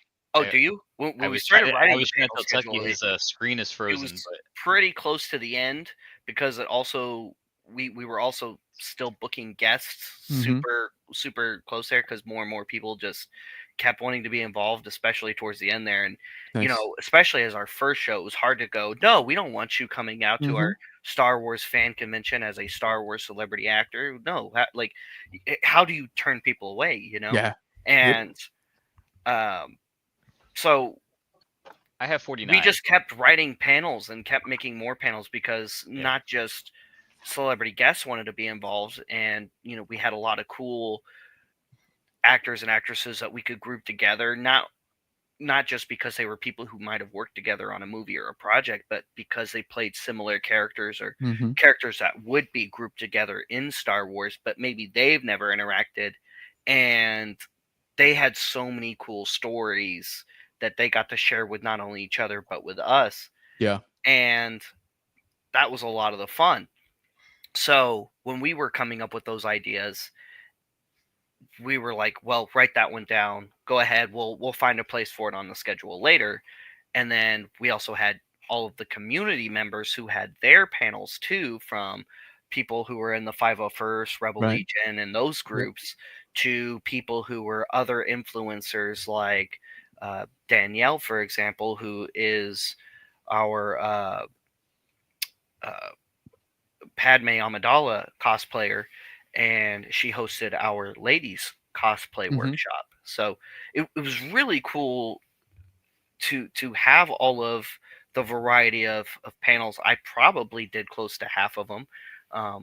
But even then, like there's just so many, and we have plans to do lots of them again this year. Nice. We have a lot of influencers, podcasters, and friends of ours who were involved with us on year one who are wanting to throw their hat in the ring, so to speak, and host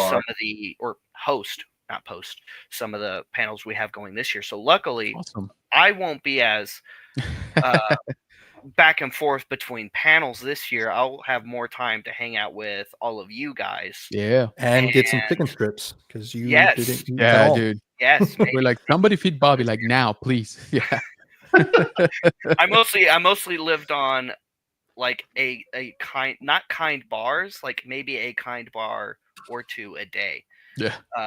Plus like maybe a bite of something here and there when I had a chance. So the picture I got here pulled up is just a sample of like all of our friends that were there. All of these guys basically in the picture are content creators and Supreme Leader Snoke, just in case you were wondering who the tall guy was. He's standing up on the ground just like everyone else is, by the way. Yeah, no, he is. You can see it right here. So he's actually squatting a little bit. Yeah, a little bit just to put him in frame. You don't want to hit the light that was 10 feet tall. Right. So yeah, guys, this, like I said, it's just a sample. Obviously, we got quite a bit of people here. Let me zoom in. So we got our friends, Neilda, Tiara. We got Star Wars Replicas. We got Mike lurking back there. We got Turntable to the Dark Side. We got Star Wars Talk Podcast. We got plenty of people here. That's Jimmy from Explore the Force. Yeah, Explore the Force, right? Yep. we got Ben and Robin back here. Robin, yep. So everybody was out there, right? This is just the group of us that managed to stick together for dinner, right? Like everybody else was still hanging out and doing their own thing too. But like I said, this is just a sample of like the turnout that y'all had. Amazing content creators, all of them, except that little guy right there. So what would you say was maybe some takeaways, right, from year one? You've talked about the panels and hopefully not dying from starvation, right? So yes, those are good. Those are pretty solid. But what would you say? Some other things that you guys are took to heart, and you're like, you know what, we are gonna tweak this a little bit for year two. Do you want me to take this one, or did you want to take that one? Go ahead, you got it. I got okay. Well, I'll jump in and help if you need. One of the big takeaways was the really keeping a lot of the fun aspects of the con together. We had a lot of it segregated, not necessarily to keep things separate or to section off the convention. It was mostly just the layout and well, this big room's going to need to be for signers, this big room's going to need to be for vendors, and they're each going to need their space. Yeah. Well, there was sheer number of signers as well. Right. There wasn't going to be any particular, like, if we had to split up between the two rooms, there wasn't going to be like, okay, the better signers are here versus here. Sure. It just made sense to keep all the signers together. Right. And then on top of that, we also constantly had panels going on that had just a lot of fun and interesting things going on. I mean, whether it was an awesome guest or group of guests that had something really cool and interesting to share, or an awesome guest that had some really cool cosplay stuff or some other cool industry stuff, or maybe it was Gary Ripper showing off some new lightsaber innovation that he's doing with his company. Who knows?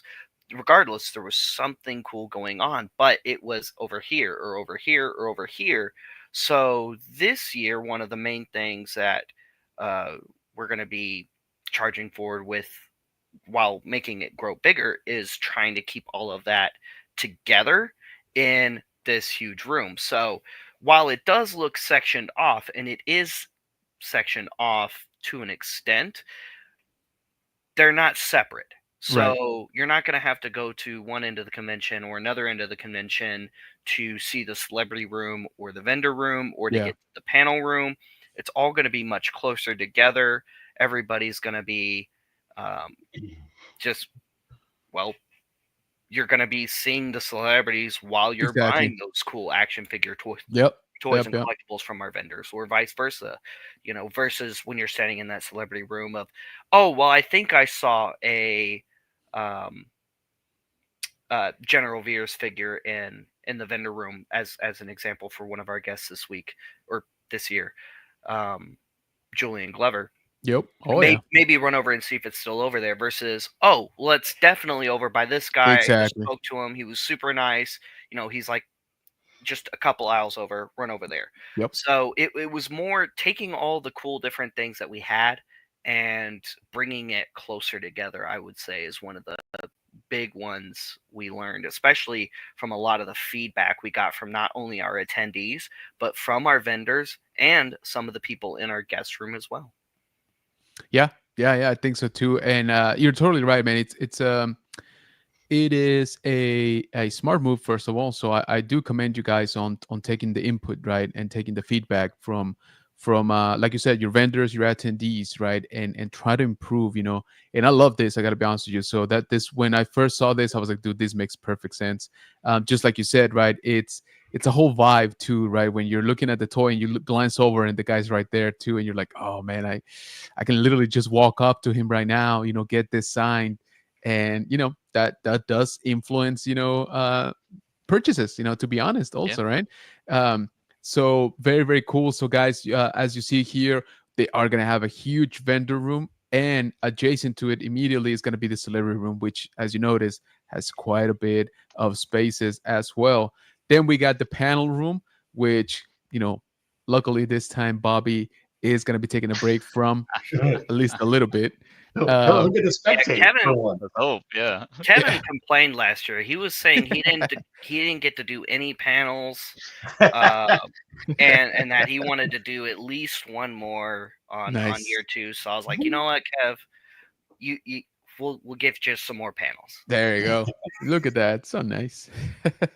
What's funny about that is I've been hearing there's been a couple agents that have been contacting me. They're like, when it comes to panels, who's going to be conducting the panel? So like, who's going to be the moderator? So I'm going to go, well, Kevin Lyle is our primary, panel moderator.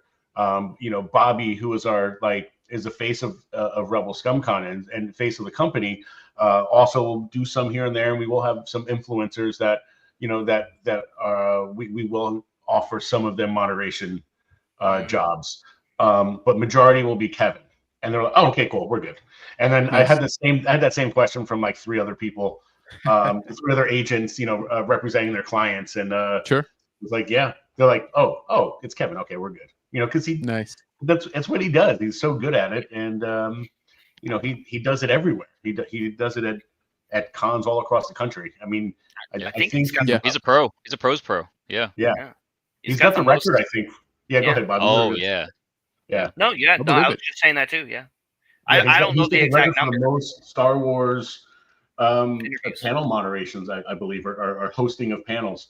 I don't know if it's in Guinness book yet, but it's something we could maybe get in touch with Guinness and have it done at the con. Right? Yeah. Guys, just for reference, please make sure that you are checking out the website here. I did drop it here in the chat at the beginning. So if you go all the way back, hour and a half ago, I did drop that link. So go ahead and check that out. I will say this is new. Shout out. I was going to say, you guys are just I noticed it, and I never said anything about it. I was like, this looks good. Yeah. I dig it. So very, very cool. Not that it didn't look really cool before. No. I feel like it's where we changed it, because the last look looked, amazing. Yeah. So I do want to start highlighting here some of the guests that you guys have already announced. Bobby touched on, I think, what is probably going to be one of top favorites, right, for this year. But Julian. Me and Julian go way back. Absolutely. Yes. So he doesn't know that though. No. If you guys ask him, he's gonna deny it. But that's just a little game we play. Exactly. You get it. Yeah. So guys, if you come over here to the guest section, they already got quite a bit, and the list is growing by today, by the way. But we do have Julian Glover, which Bobby mentioned. Jim Swearingen, man, come on, man, the toy father himself. Love it. Roger Christian, one of the fathers of Star Wars. Period. Exactly. Yeah. Right there. Here we Michelle go. Ang too. She doesn't make it to the United States a lot. So no. I feel like it's like once she won one last year. Then before that, it was like nothing. Yeah. So and Rena hasn't been out here in about 20 years. Yep. There you go. Yeah. Alan Rusco hasn't been to the U.S. since 2007. 2007. Yeah, celebration 2007 or 7. Yep. Wow. Yes. Steven Costantino hasn't hung out with us since 2019. Yeah, he hasn't been in Texas in a while. Yeah. Yep. Yeah. So here it is, guys. This is the current list, right? Up to. That's another really great one. They're all really great. Yeah, I was gonna say, so the lineup is crazy as it is, and like I said, they're not done. Okay, let's just put that out there. They're definitely not done. They're still working on announcing, quite a bit of people, which leads me to my next segue here. Very artistically done. We actually have quite a bit of an announcement for you guys here. So these dudes have been amazing and super supportive of us, and they've given us the privilege to announce the next few actually guests for really those guests anybody has announced on one show. Yeah, exactly. Yeah, so now we got the record. I'm just kidding, but Nilda. Yeah, exactly. Boom. Literally one up. Next week we gotta. The next guy's gotta get. Gotta get one more. Yeah, right. And I tell you what, I don't think there's going to be any more 3s or 4s announced at one time. This will be the most guest announcements at one time. Correct. Well, no, you just got to save the next stack of announcements for the next one. No. Don't do that to me. Don't do that to me. Don't do that. We'll go against. Don't tell Don. We'll go against the schedule. Right? Yeah.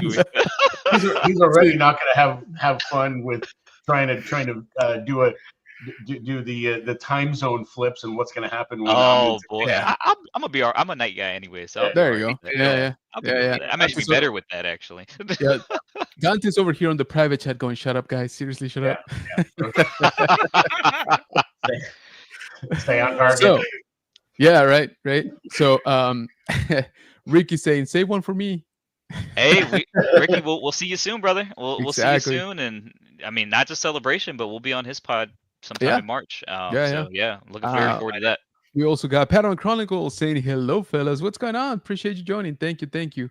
We got Mandalore Express, who are also out there in the Dallas-Fort Worth area, by the way. It's going to be great. Last year was amazing. So many people from Latin America are so stoked about it for the one this year. Absolutely, man. Yeah. It's going to be super shout fun. Out to Rebelscum.com, where it all started. We have such a big, NAS, everything, every Americas in general. We have such a big crowd there. And I'm glad we can spread it through the con too. Like that was like probably the biggest thing that we wanted to do. We didn't want to be a collector con. We didn't want to be just this con or that con. Sure. We wanted to be at all Star Wars for everybody at that. I actually wanted to make sure that's very clear too. Like whether you just started watching Star Wars yesterday or you've been watching it for 100 years. I'm joking now. Back to my old movies, right? Whether you're a fan of the Star Wars saga or Empire Strikes Back. Right. Or I mean, shoot, in my daughter's experience, I mean, she just knows was it Young Jedi Adventures? That's it, right? So there you go. Nice. Stuff like that, we can take them as little, or if you like 2-part start, whatever. It's for everybody. At the end of the day, that's what this con's for. All facets of Star Wars, and I just wanted to be very clear for anyone who might be thinking about coming to us, like, well, I don't know if I like Star Wars that much. This is for everybody, man. Like, absolutely. If you think Star Wars is cool just a little bit, you'll find something here for sure. And there's no minimum. No minimum. There's no requirement. Very much so. And guys, trust me, like, and once you do get in, I mean, it's just the environment, right? Like of just people hanging out, enjoying the fandom. Again, like you mentioned, there's going to be quite a lot of things you like to shop. Trust me, there's going to be a lot of cool things to buy there, like a lot. You guys collect, pictures or autos. Again, there's going to be quite the selection, as you already saw. Visit the clubs. If you're thinking about joining one, like there's going to be representatives there.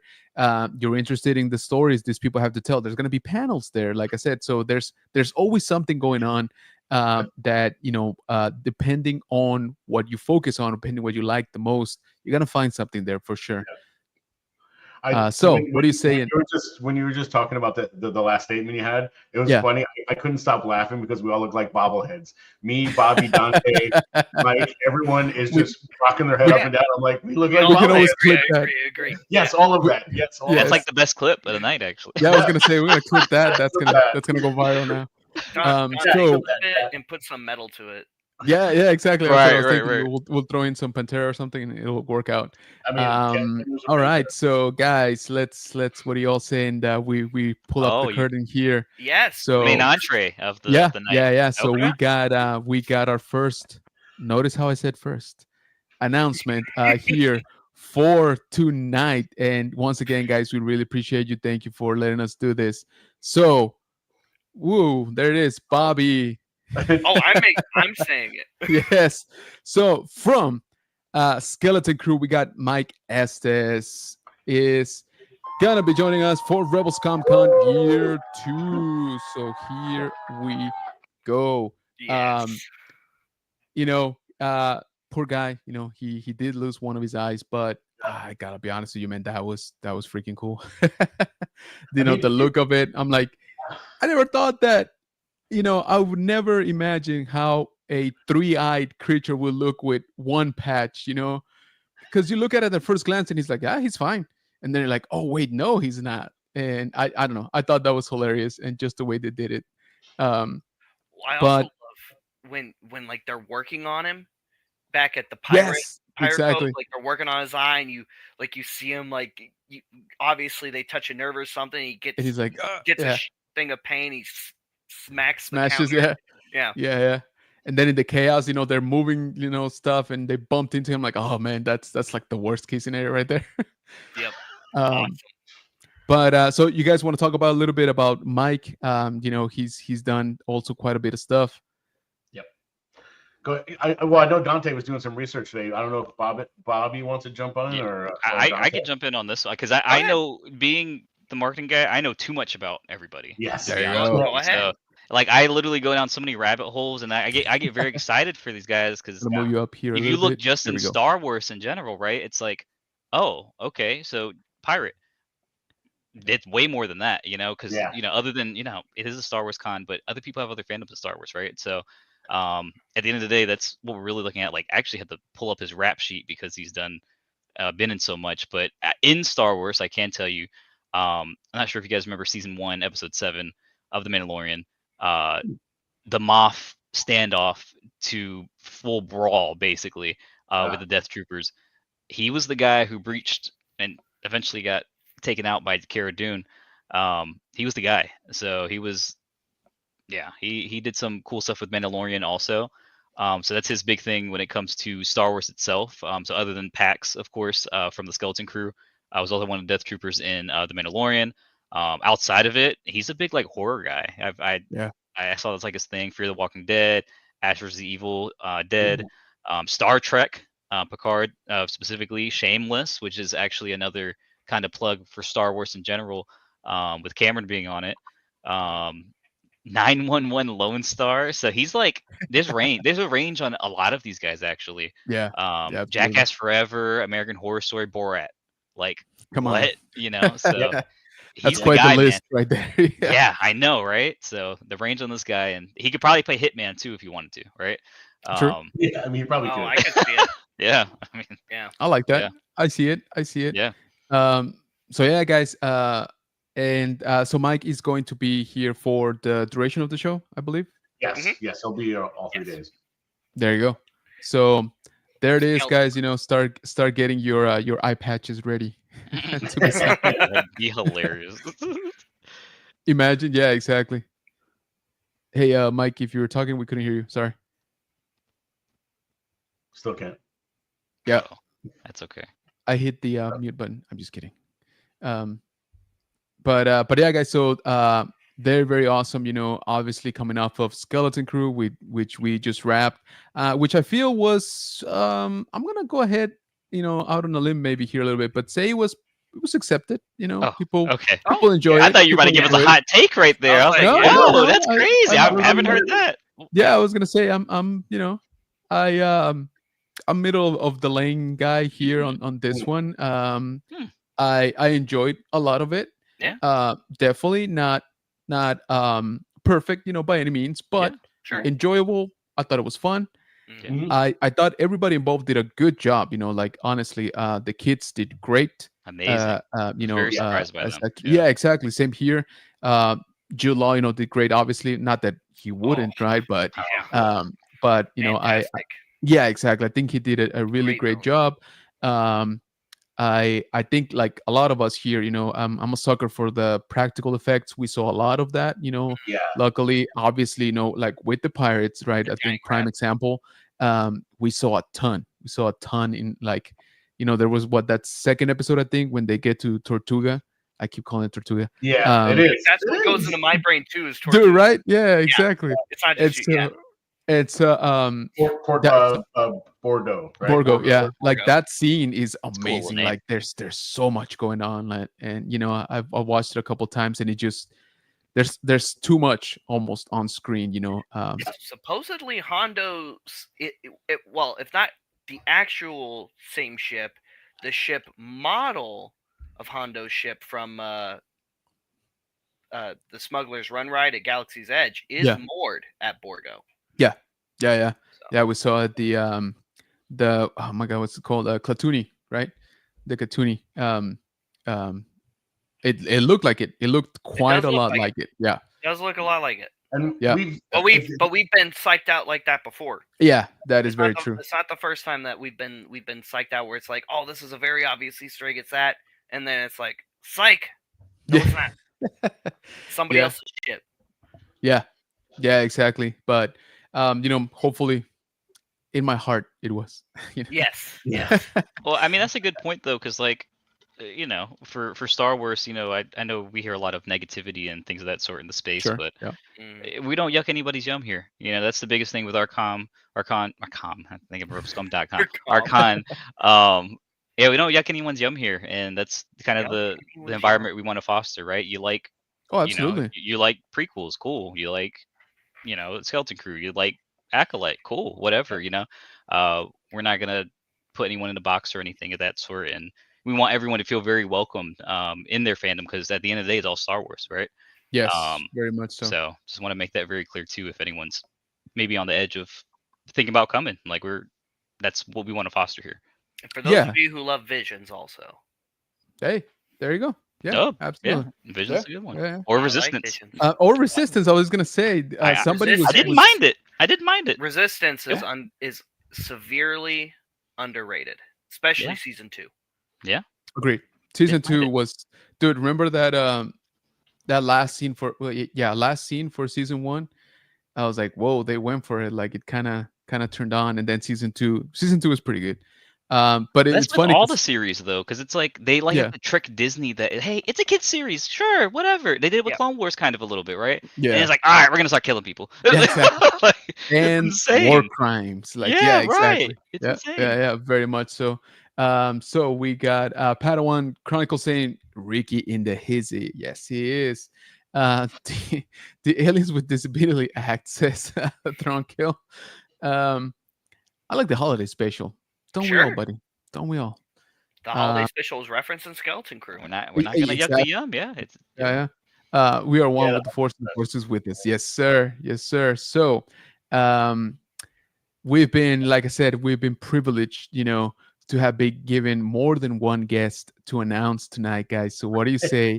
And we move on with the next one.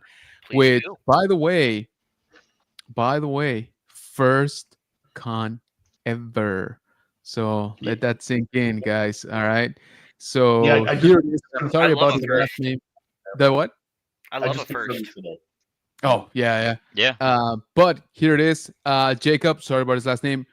Ron House will be joining us, for Rebelscum Con Year 2.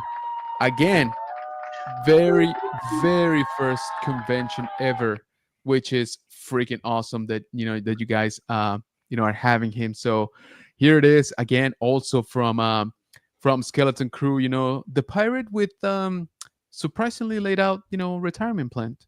I was like, wow, okay, he's thinking ahead, like, yeah, exactly. I was like, I was not expecting that. I was like, that's new, aspirations, dreams, a goal, and like, it's not all just piracy life, it's you gotta have a goal, right? You gotta have something that you're working towards.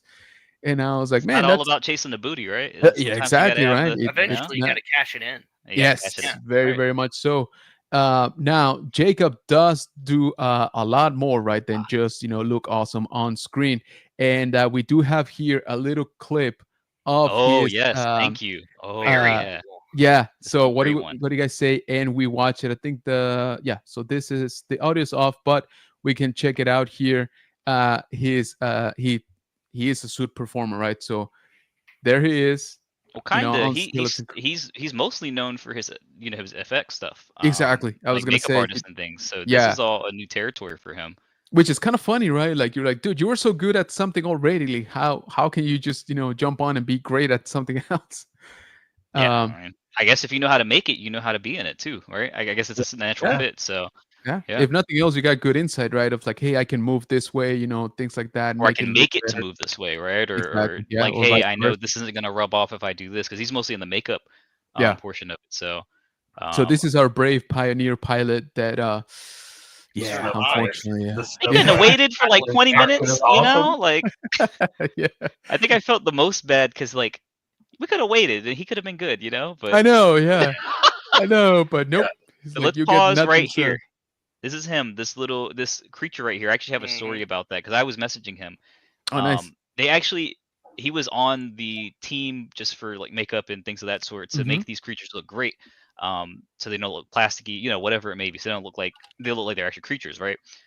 The team apparently insisted that he be in some type of creature, and this was the creature that came up for him. So this spot alone, like him and little Leia in a shot together, very cool. I actually really enjoyed it. Even though it's a couple seconds long, like pretty cool. Pretty cool.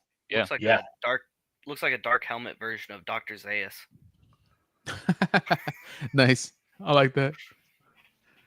Big shaggy monster. Very awesome. Oh, look at that. He was actually in this, from what I saw.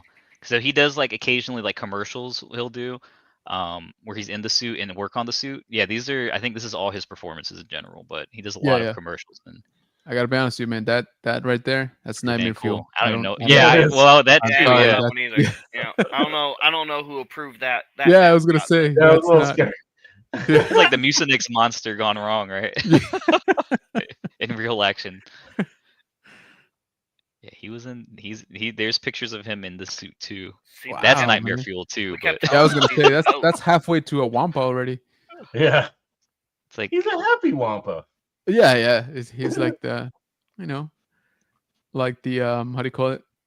Whoa! All right, that's awesome. That's rad. Look at that. Is that a? Looks like an orc. Yeah, looks like a World of Warcraft orc, maybe, or kind of looks a little World of Warcraft, or possibly Tolkien, a little Tolkien-y. Oh, that's cool. Yeah, a little Tolkien-y. Yeah. Wow. Oh, that's awesome. That's really a cool good monster stuff. Look at that. Yeah, he's the man. He's the man. Like I actually talked with him quite a bit, and just to like make sure like I got everything for him, make sure I did him justice in this post. But yeah, he's pretty intense, like with the stuff he does. Whoa! That's like a man bat thing going on there. That's cool. It's like Khonshu. Okay. Yeah, right. That's like Khonshu. Yeah, definitely like a human vulture. Man, I love characters. I love suit actors. I love practical effects. I mean, practical is always going to look better than digital. That is nuts. My wife said she probably would want to pick at something like that if she would to see this. One of those weird obsessions. Like I just want to pick at it. I think if that was real, I don't think you'd get a chance to. I was gonna say I don't know about that. Yeah, so that's awesome, man. So yeah, that's guys, half of what he does though. Yeah, exactly. I was gonna say. So guys, there it is. So you got quite a bit of stuff that that you could talk to him about too, right? I mean, not just his actual performance. He does put together all of this stuff as well. So once again, Jacob will be joining us at Rebelscum Con Year 2. All days. Sorry. Yep. All 3 days. All 3 days. There you go. Actually, real quick too, before we move off from him, because that was like half. That's the half of what probably more 25%. His bread and butter. He told me to specifically call him a character FX artist. So not only in those 2 performances he had in Star Wars, he was actually working on as the FX artist. He was working at Mandalorian seasons 2 and 3. Specifically, there's actually a picture on our Instagram. He worked on the paint for the Dark Trooper scene with Luke. So that's cool. That's pretty cool. Obi-Wan Kenobi, he was working in there, and I can't say much, but the Mandalorian Grogu movie, he was actually awesome. He's actually done some work in that end for more the costume side. But again, that's all I can say. Awesome. Yep, I got the okay from him on that. So that's awesome, though. I mean, just to know that he's involved, right? That's freaking sweet. And that's just Star Wars. And I'll go really quick with this. Avengers, he's done like all of them, if I saw it correctly. Yeah, he was probably one of the Chitaris. No. He's like the FX, more the FX, like making everything look good. Okay. Yeah. This is all everything I'm saying now is just him being an FX artist. So. Sweet. He was on Iron Man 3. Yep, there's Iron Man 3 and Avengers. Swamp Thing is actually one on the Instagram that I put there too. Him working specifically on Swamp Thing. X-Men Apocalypse and Days of Future Past, Guardians of the Galaxy 2 and 3, and that's just a few. That's just the cusp of what he's done. So I could see, you know, he said he's open for a panel. So like if he wants to just do just that, like, because how many times do we get a chance to talk to someone of that stature, right? Doing his project. I can't imagine there's going to be any time from the opening of the con to the closing of the con that there won't be something going on in the panel room. Yeah. Just being a 3-day show, having at least 25 guests inside, and touching on so many different fandoms between, you know, the Disney Plus shows, the prequels, the original trilogy guests that we have. It's going to be.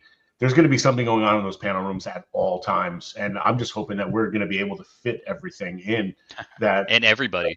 You know that want to, you know, be in a panel or do a panel or the different combinations, because there's going to be certain guests that we're going to want to dedicate the entire panel to just them because they have so much to go over, and then but we're also going to have, you know, guests that interact with them, so we're going to want them in there too. For having, you know, so it's gonna be it's gonna be something to see. Yeah, and again, guys, you know, first convention ever, so don't scare him off, okay? But be nice. He might scare us off.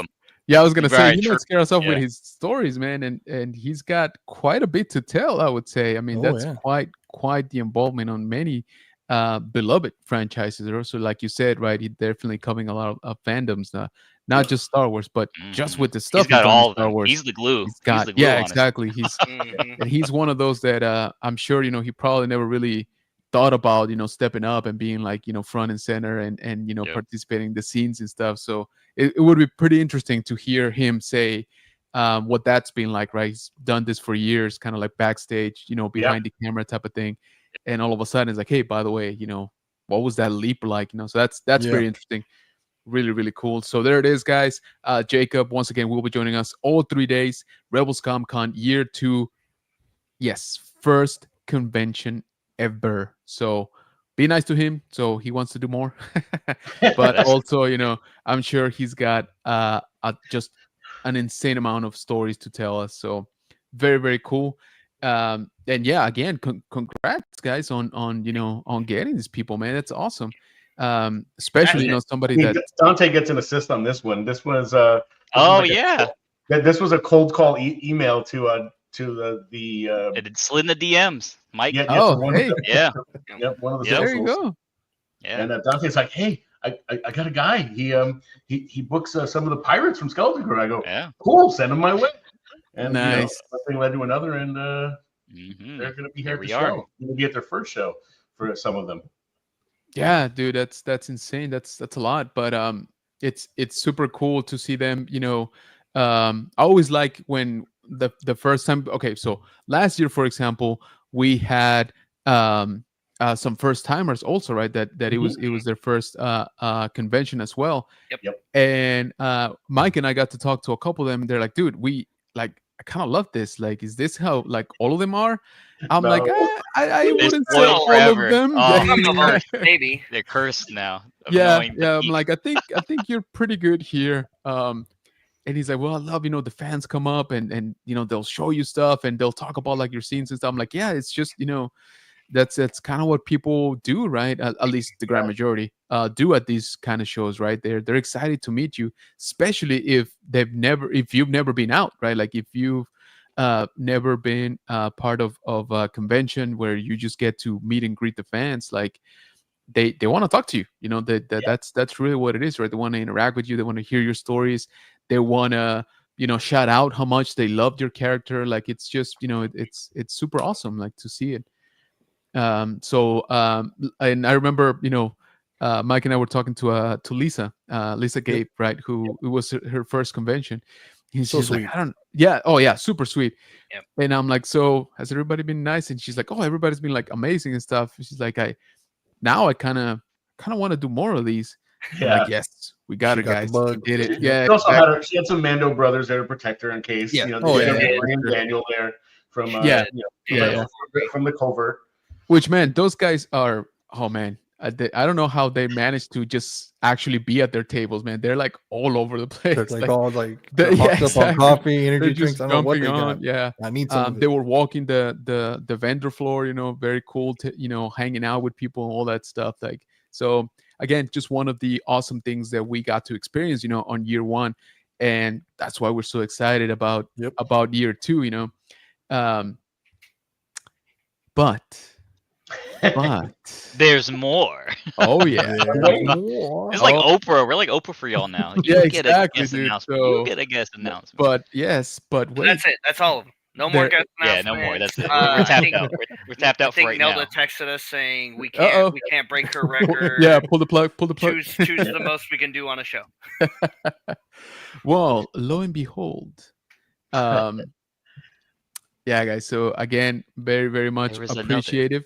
But we do have actually somebody else, and once again, you know, not to brag, but we are gonna first time also. So let's go. So exactly. Also, by the way, with a plethora of work, but we'll talk about that. So we got Dominic Burgess joining us also on Rebelscum Con year 2. And where's the beef? Yeah, exactly. Where is the beef? Is right.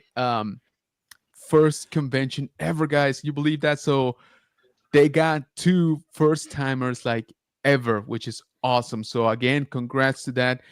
Congrats to you guys that are gonna go to this convention and get to experience, you know, hanging out with these guys for the first time. You know, it's gonna be awesome. So we're all winning. Yeah. Oh yeah. Yeah. Absolutely. So let's. You know. Yeah. You'll probably do more justice. So you want to just cover. Dominic has a lot. Okay. Yes, he has a ton. Like a lot. Yeah. Let me. Because again, he's just so. His career's just been so illustrious, I guess is the only word you could put. Like the range on this guy. Yeah. Woo! Like I like. Oh my gosh. So anyways, so we know him as Beef in Star Wars, right? Yeah. But for Star Wars to stop Pirates and Skeleton Crew. Correct. Yep. So he joins his buddies, right?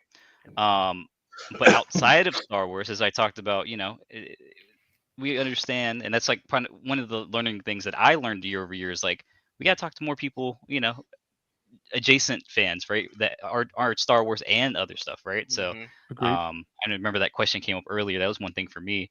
But Dominic has been in a ton, man. He's been outside of Beef, in the Skeleton Crew.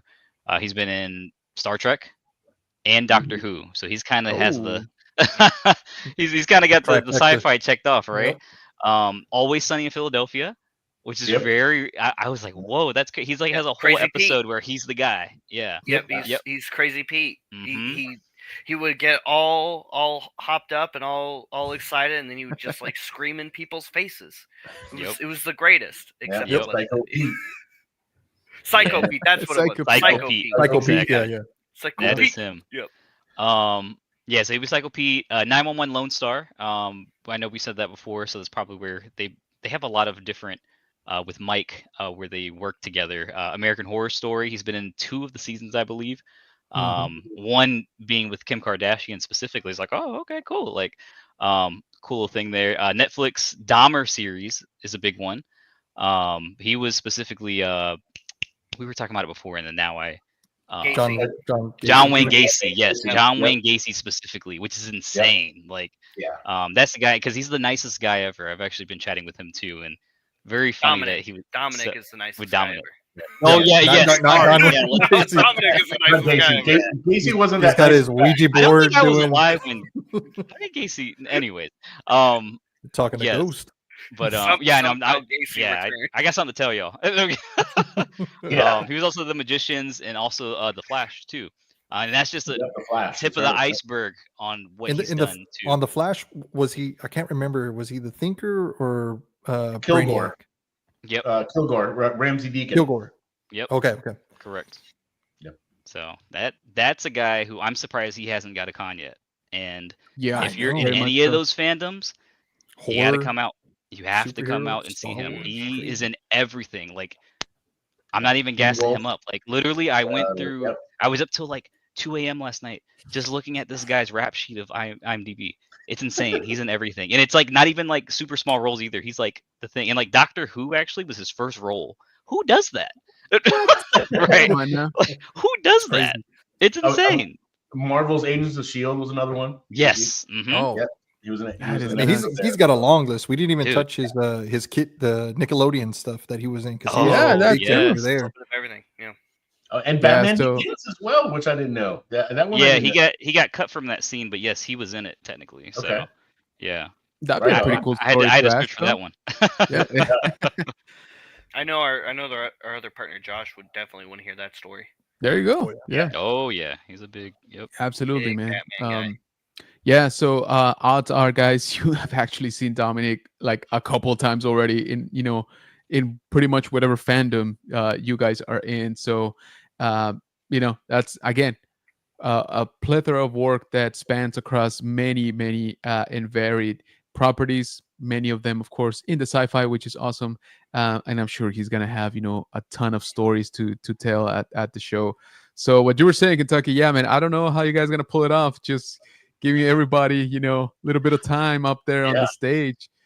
That's I think the easiest way that we can make sure that Dominic and Jacob and Mike get their time is to have a pirate panel.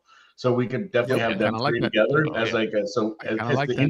we can intro into Skeleton Crew, and then we can go into the individual actors and then touch in their respective resumes, and then we can kind of touch on a little bit of everything. Yeah, I'm excited about the Skeleton Crew Year 2 panel, where we actually talk about Skeleton Crew this right. Yeah. Who was in Skeleton Crew and didn't tell? Well, he worked with I forgot what he did, but Kevin Thompson. Yes. He never said anything. He didn't say nothing. Nothing. No, not to anybody there. Nothing. No. Yep. And the whole time. Well, I mean, there was a number of our guests that we didn't find out they were on Skeleton Crew until their respective panels. Molly Miller said she was involved. Christine Gailey. Oh, yeah. I don't remember if Anna Malik said she was as well. Kevin Thompson. We knew about Marty, and we knew about Dominic DeLigro. I'm sorry, Dane DeLigro. Sorry. But we knew them, and we. That's when we had a Skeleton Crew panel, which we weren't allowed to talk about Skeleton Crew at all in. Right. We had Kerry Jones, who didn't reveal he was in it as well. And he played Neil's father. He was he was Neil's father. Yep. Yeah. It was we had probably at least 10 people that were somewhere involved in Skeleton Crew last year and just didn't know it, just because of that Star Wars NDA. Yep. They definitely take that stuff seriously. Yeah, they do. So, guys, just to recap here a little bit, we do have pirates from Skeleton Crew joining us for Rebelscum Con Year 2. All right, so exactly. I love that we got a group photo for it. I'll tell you what, it was like a vision in my head, but it did not look like this. I was like, dude, can you fit 6 images in the one square? Because he was like, I can do it in a large one. I was like, that's not gonna work on social. I need you to make it in this 1 by 1. No, and he said, I'll see what I can do. And he was like, well, it looks this great. is what I got. It's okay. And I was like, dude, this is it. This is I'm gonna say this is great. Yeah. Also, these guys are actually presented by Dangerous Entertainment. So thank you for doing that. Thank you for I got you. And so, awesome of them, to work, of course, with Rebelscum Con. Again, 2 out of the 3 here on screen, very first convention ever. So I kind of want to go up to them, kind of like towards the middle or like the winding down of the last day and be like, all right, guys, what did y'all think? How was it? What you like, dislike, surprised by all of that stuff, man. That's the coolest thing. Cause like I said, obviously, it's, what was that, sir? I'm gonna say I'm slightly worried too, because you guys set the bar so high for their first time out. I was a rookie coming to cons. I had no idea what cons were about. I show up and I'm like, this is awesome. My next con, I'm like, these guys suck, and it was a big one. And I'm like, you need to pay attention to Rebelscum Con. This is horrible. Can no! I glaze the guys real quick? Can I put some gas on them? I will say, first time con last year, it's very easy to be like, we kind of know what's going on now. Let's just kind of roll with what we got. No, that's not the case. And Bobby kind of went through some of it that's just the tip of the iceberg too.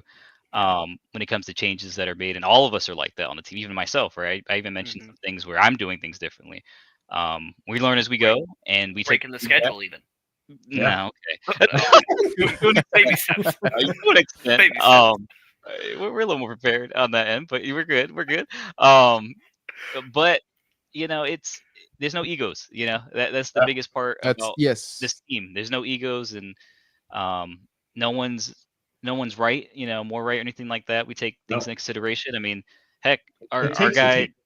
Yeah, it takes a team. I mean, Josh, he's not on here at the moment. He was busy, but he took a whole panel and just took criticism, just him alone. So we're about it. We're about getting better. We're about. I mean, we kind of said it, and I guess we kind of prove it a little bit too. That we're collectors. We're con guys in general. Like all of us have been to cons and paid for them very, out of our pockets and things of that sort. And we know what we like and what we don't like. And I will say it shows. Hey. There's the guy I'm talking about. Yeah, Josh. How you doing, guys? Yeah. Hello. No, I've been on here the whole time. I've just been in the chat. Oh, okay. Yeah. You hop on there. Appreciate you. Yeah, we've seen you popping around to the different chats because I have them all up on my screen. I got the Instagram, the Facebook, the YouTube. So see you. Josh, you got anything to say, brother? I was just glazing the guys up, including you. So I was just letting them know that there's no egos, and we're all just trying to get better and do something good for the community. I think that's probably the biggest thing that we want to do for the Star Wars community, and I guess adjacent communities too. Because if you come to Rebelscum Con, we have a lot of people who do more than just Star Wars. It's what I'm learning very quickly. Having to know everything back and forth through these people, creating the social posts and everything. But Josh, you got anything to add to that? Yeah, I mean, our whole point of view that we try to go with is to include everybody, but not in like that forced kind of way. It's instead of including people purposefully, it's not disincluding people. And as far as I mean, I can go on a very long rant about all this, but like Star Wars, and Dante and I were talking about this the other day. I have this big speech. Star Wars is the highway, and every one of these projects that comes out, it's the on-ramp to the highway one way or another. And some people are already on the highway. Some people are joining and working their way backwards. And I really like Tucky was talking about earlier, he took forever to watch the Clone Wars. So we're trying to make sure that everybody is included and that every version of the franchise is represented one way or another. Like I take a lot of heat because I love the sequel trilogy. Now, I like it from a different point of view. I like it for different reasons. Then, man, these headphones are hot, dude. Bobby is steamy. Yeah. That's one hot guy right there.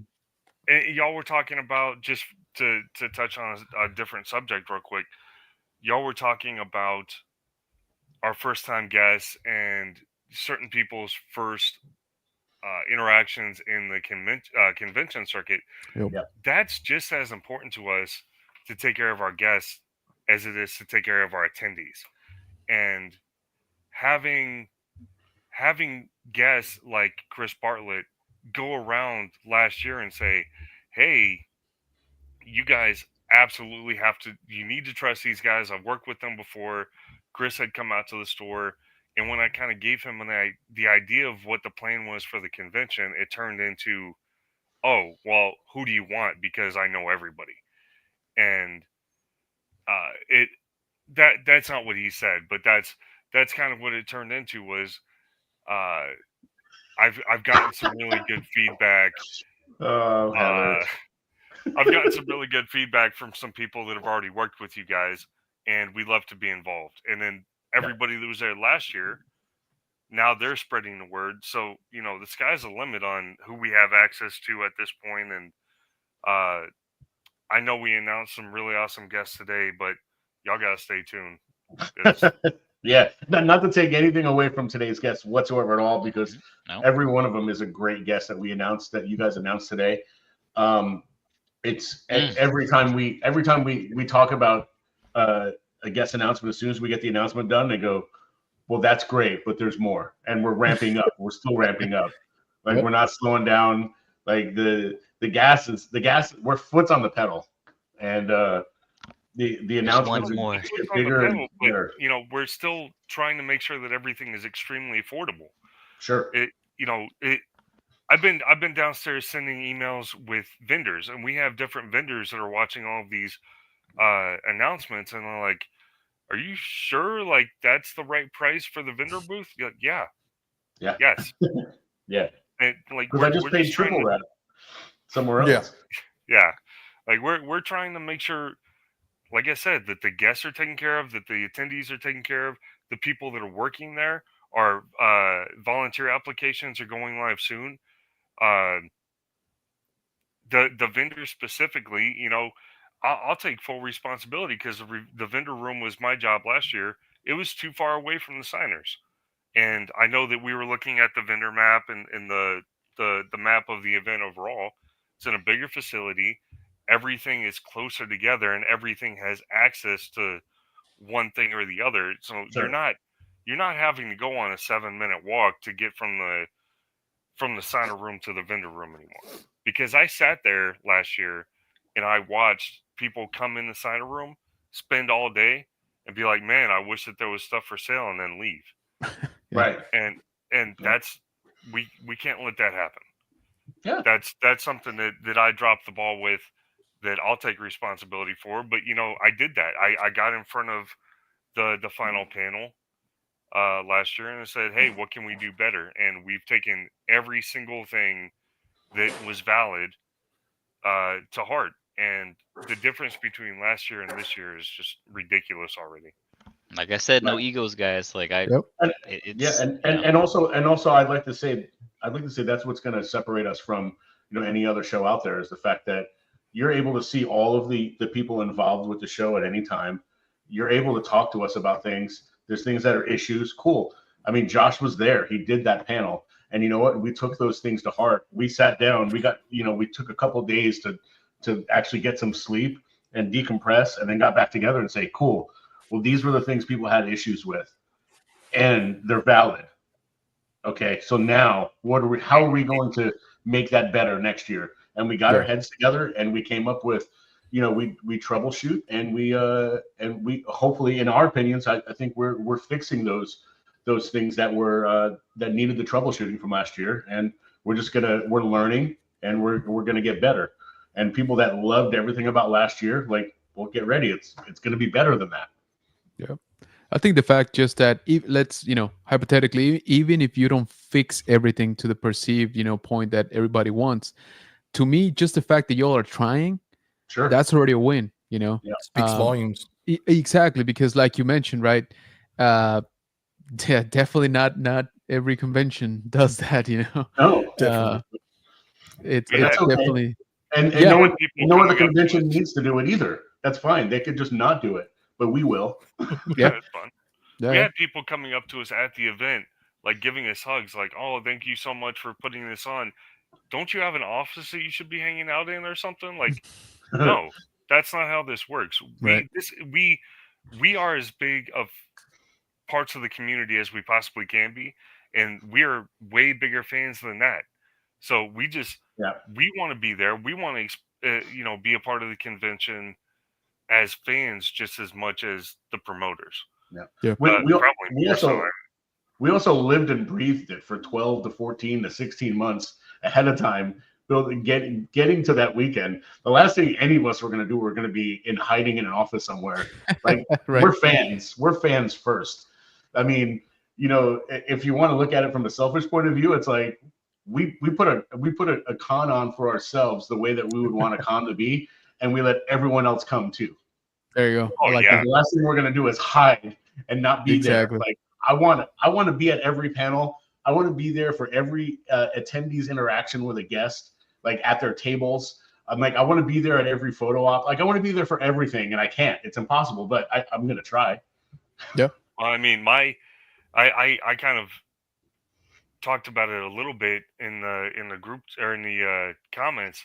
I was born and raised in the convention circuit. Like I've been doing this literally my entire life, and when I say I've been to thousands of conventions, it sounds absolutely ridiculous, but I've been to a lot. And I've been on both sides of it. I've ran conventions, and I've seen all of the things, all of the shortfalls and things that are done great, and being able to take a step back with no ego and say, in my opinion, I think that here's the best mix of what was done correctly, and let's try to avoid the stuff that was incorrect. And I think that was Ross Samgrave's quote. I'm not sure. It was someone. I think it was a guest, not an attendee. But I think. Oh no, we had people. I had people walking up to us saying, "Oh, this was summer camp with all my best friends. I love it." Yeah. Yeah. Yep. And that's the number one thing we hear. I hear it all the time on socials. Yeah, This is summer camp for Star Wars. Heck yeah. Yeah, very much so. I think we all share that sentiment. Yeah, it was just a great environment, right? Just to hang out. I always say it's a little bit of a weird feeling when you finally meet in person people that you've known for years, right? But you never actually got to be there in their presence. But it's awesome. It is like summer camp, right? Like you all get together, one common purpose to have fun, enjoy everything that there is at the site.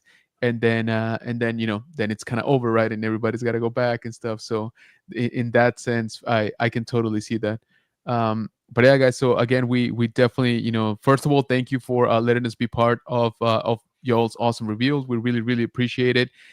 For breaking the record. Before you do that, we want to thank you guys actually for covering us yet last year. You guys really influenced your group.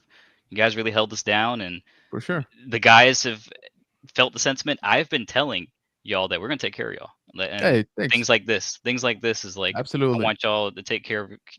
You took care of us. We're gonna take care of y'all, and we appreciate it, man. Any type of content we can give and things of that sort for you all, then more than happy to do that. And we're happy to see you guys again this year. Yeah, absolutely. This year. Yeah, and next year probably. And next year and the year after, right? We've been saying next year since like a week after the last one. I know. We were talking about last year so much, and I just got stuck, and I was like, oh my gosh, it'll be here before you know it. I do want to point out, we got 3 Nilda. Haha. I wanted to say, but no, guys, seriously, thank you so much. Once again, thank you to Dangerous Entertainment for working with Rebelscum Con and getting these amazing pirates. Again, 2 of them, very first convention. Come on, that's pretty cool. That's very, very cool. So I can't wait to see the fan interactions, with them, and to hear some of their opinions. Right, like I said, once everything's said and done, let's see what their experience was. Honestly, I'm pretty sure it's gonna be a good one. But yeah, I mean, we've been kind of going on for almost 2.5 hours. I really appreciate y'all. This was super fun. Yeah, we got to do a stream of just Bobby, talking about all the factoids, it's about droids, and that's gonna last like 8 hours at least. Yep. Yeah. Probably do another stream on clones easily. There you go. Exactly. They got to do a live stream about droids with all of your factoids. And I'm gonna say thank you, and we appreciate it. I'm gonna hand the headset back to Bobby. And thanks for making an appearance, dude. Yeah, I appreciate it, guys. Thank you. Thanks, man. And we'll definitely see you, coming up. But yeah, guys, like I said, I really, really appreciate y'all hanging out. This was super, super fun. Can't wait to see what's next for y'all. Which, by the way, you want to tell us a little bit of what you got coming up here in the next few days? For Rebelscum Con or in general? I think you guys have a couple other guest spots, right? Too. With, we definitely do. We have one next Thursday, I believe. Oh, Pod, yeah, Pod. Okay. Yes. Yeah. Yes, we do. Definitely do. Actually, give me a sec. Let me just triple check. We got 4 guests we now. do have. Yeah, on Hyperdrive. Yes, we do have a Hyperdrive. Yep. Yeah. So that's guys. You know, George. George is a good friend of ours too. Our brother, Elijah is there also.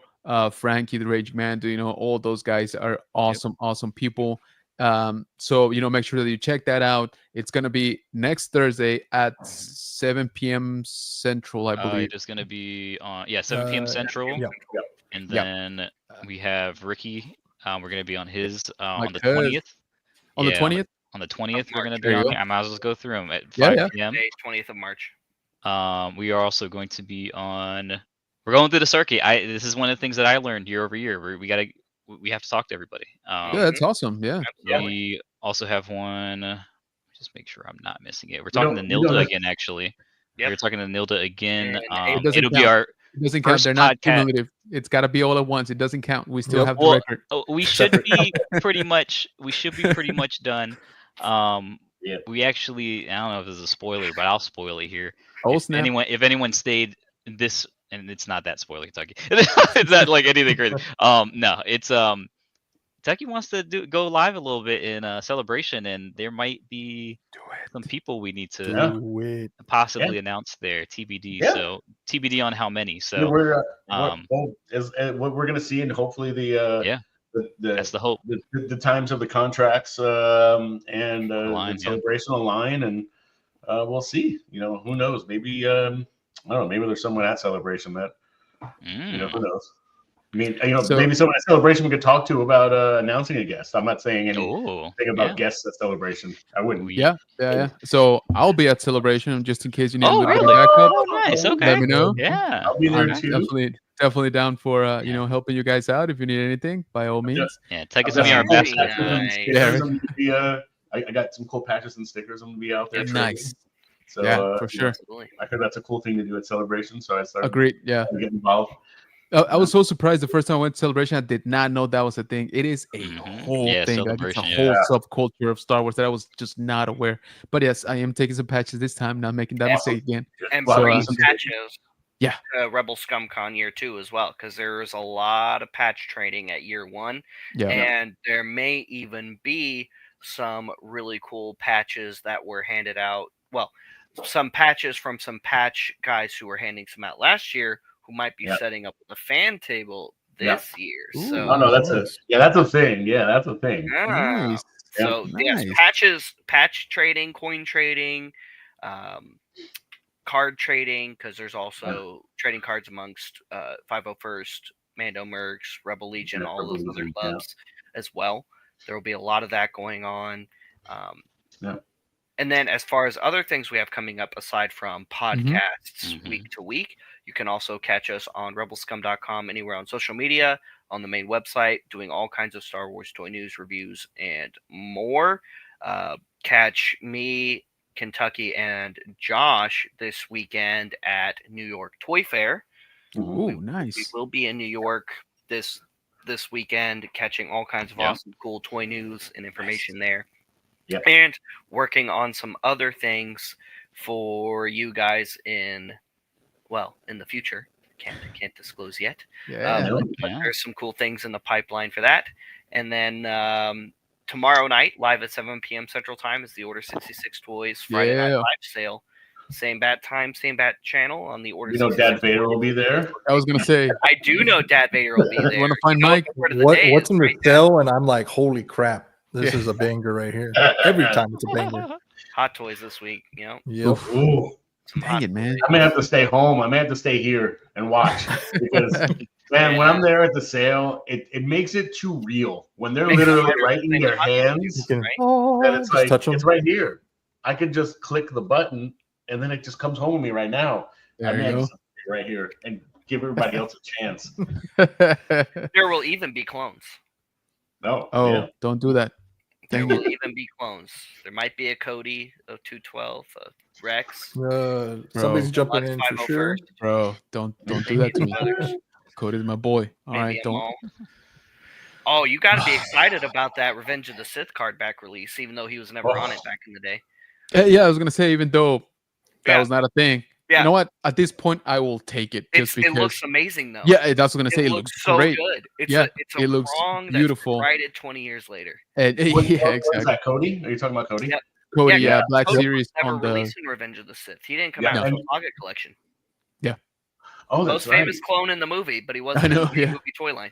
Yeah. Because But remember, Rey was Rex in it. didn't exist back then, so it was all about Cody. Yep. In fact, when Tamura signs anything that has to do with Revenge of the Sith, he signs it as Cody. Mm. That's pretty cool. Yeah, and the fact that we never had the figure on the Revenge of the Sith card, that's never did. I kind of wish it would be out, before Celebration, so we could get, Tamura to do that. That would be perfect. But I mean, it's not going to happen. All right. Well, I guess we have to go get Tamura now too, huh? It sounds like it. Yeah. Definitely sounds So, like guys, go ahead and check out Rebelscum Con official here on Instagram. And if you notice, we got the updates already reflected. Look at that, Dante pulling like triple duty.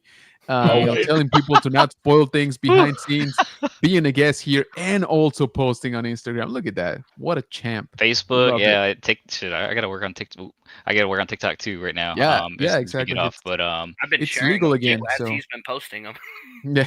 I will. I'll leave this nugget too. If you got this far and you're a podcast that has a positive Star Wars community that you want our story to be told, we'd love to have you, and we'd love to be on it.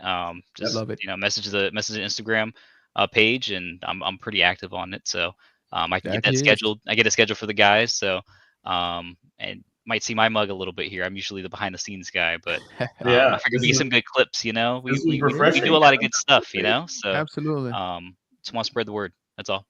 Yeah, absolutely, guys. So there you have it. Let's spread the love. This show is gonna be awesome. I think we all know that. Going into it, and you guys want to talk to these guys and get a little bit of information, promote their stuff, grow your community, all of that good stuff. Make sure you reach out to them on Instagram.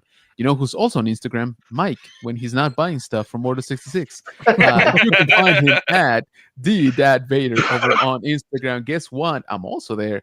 General.kenobis.bunker on Instagram. And we're cool. We're hip. We're on Threads. General.kenobis.bunker. Also on Facebook, because that's still a thing, right? General Kenobis Bunker, all one word. And since it's legal again, we are on TikTok at General_Kenobis_bunker. So we would greatly appreciate it if you get us, a follow over there. Check out our stuff, check out our announcements like today's awesome live, right? And we really, really appreciate you guys. Seriously, thank you so much for taking a big chunk of your day, to hang out with us here in the bunker. Y'all are more than welcome anytime. Cannot wait to hang out. Do a chicken strip, eating contest with Bobby. It's gonna be awesome. You'll probably win it. I don't know. You'll probably win it. These days, I eat like maybe 3 or 4. There you go. Baskets, right? We're talking baskets. Okay. Baskets. Yeah. Okay. We'll see who can get down a Caniac quicker. There we go. Oh, there you go. There we go. I like that. So yeah, guys, once again, thank you so much. Go ahead and leave us your like on this live stream so the mythical YouTube algorithm knows that we are doing a good job and you guys are having fun. With that, and just after 2.5 hours, thank you again for all the reveals, for hanging out here, talking toys. Once again, cannot wait, for this show. We booked our hotel the moment it came out. We are, gonna put like a magnet in front of Mike's car so that picks up the nails, before the tires do. Nice. Man, we are ready. Yeah, dude, we are ready. So yeah, very much excited. Once again, thank you so much for hanging out with us. Thank you, Bunker Bunch, for hanging out on this a little bit of an extra long stream, but it was super fun. Very, very much worth it. So last thing, go get your tickets, guys. The link is in the chat for Rebelscum Con. You can pre-order or pre-buy, right, your pictures and things like that. So make sure you're checking out the website. Yes, pictures and autos. Sorry. So make sure you're checking up the website if you're interested. Send-ins will be going up. Send-ins, right? Well. Yep. Send-ins will. They're be live. No, they're live. Oh, Yeah, they're they are live live. now? They're They're live. live. They already. went live Monday, actually. Yes, Oh, okay. Nice. Recall Thought it. it was Send-ins are live. Yeah, even better. So if you guys cannot make it right to the show, they are providing a sending service. So make sure that you check that out also on the website. Thank you, Everest. We appreciate you, Everest autographs. Thank you so much. There you go. Yep. Yeah, thank you, Everest. Everest Wyman, thank you. Yeah. And there's more to come. There's more to come. Oh, yeah. With photo ops, there's more to come with send-ins because there's more guests to announce. Exactly. So while the pre-orders and pre-purchases for those things have started, not all of them are live. Correct. Yes. Yeah. So keep checking the website, guys, for sure. We are still a few months out, so make sure that every week or so you're checking in.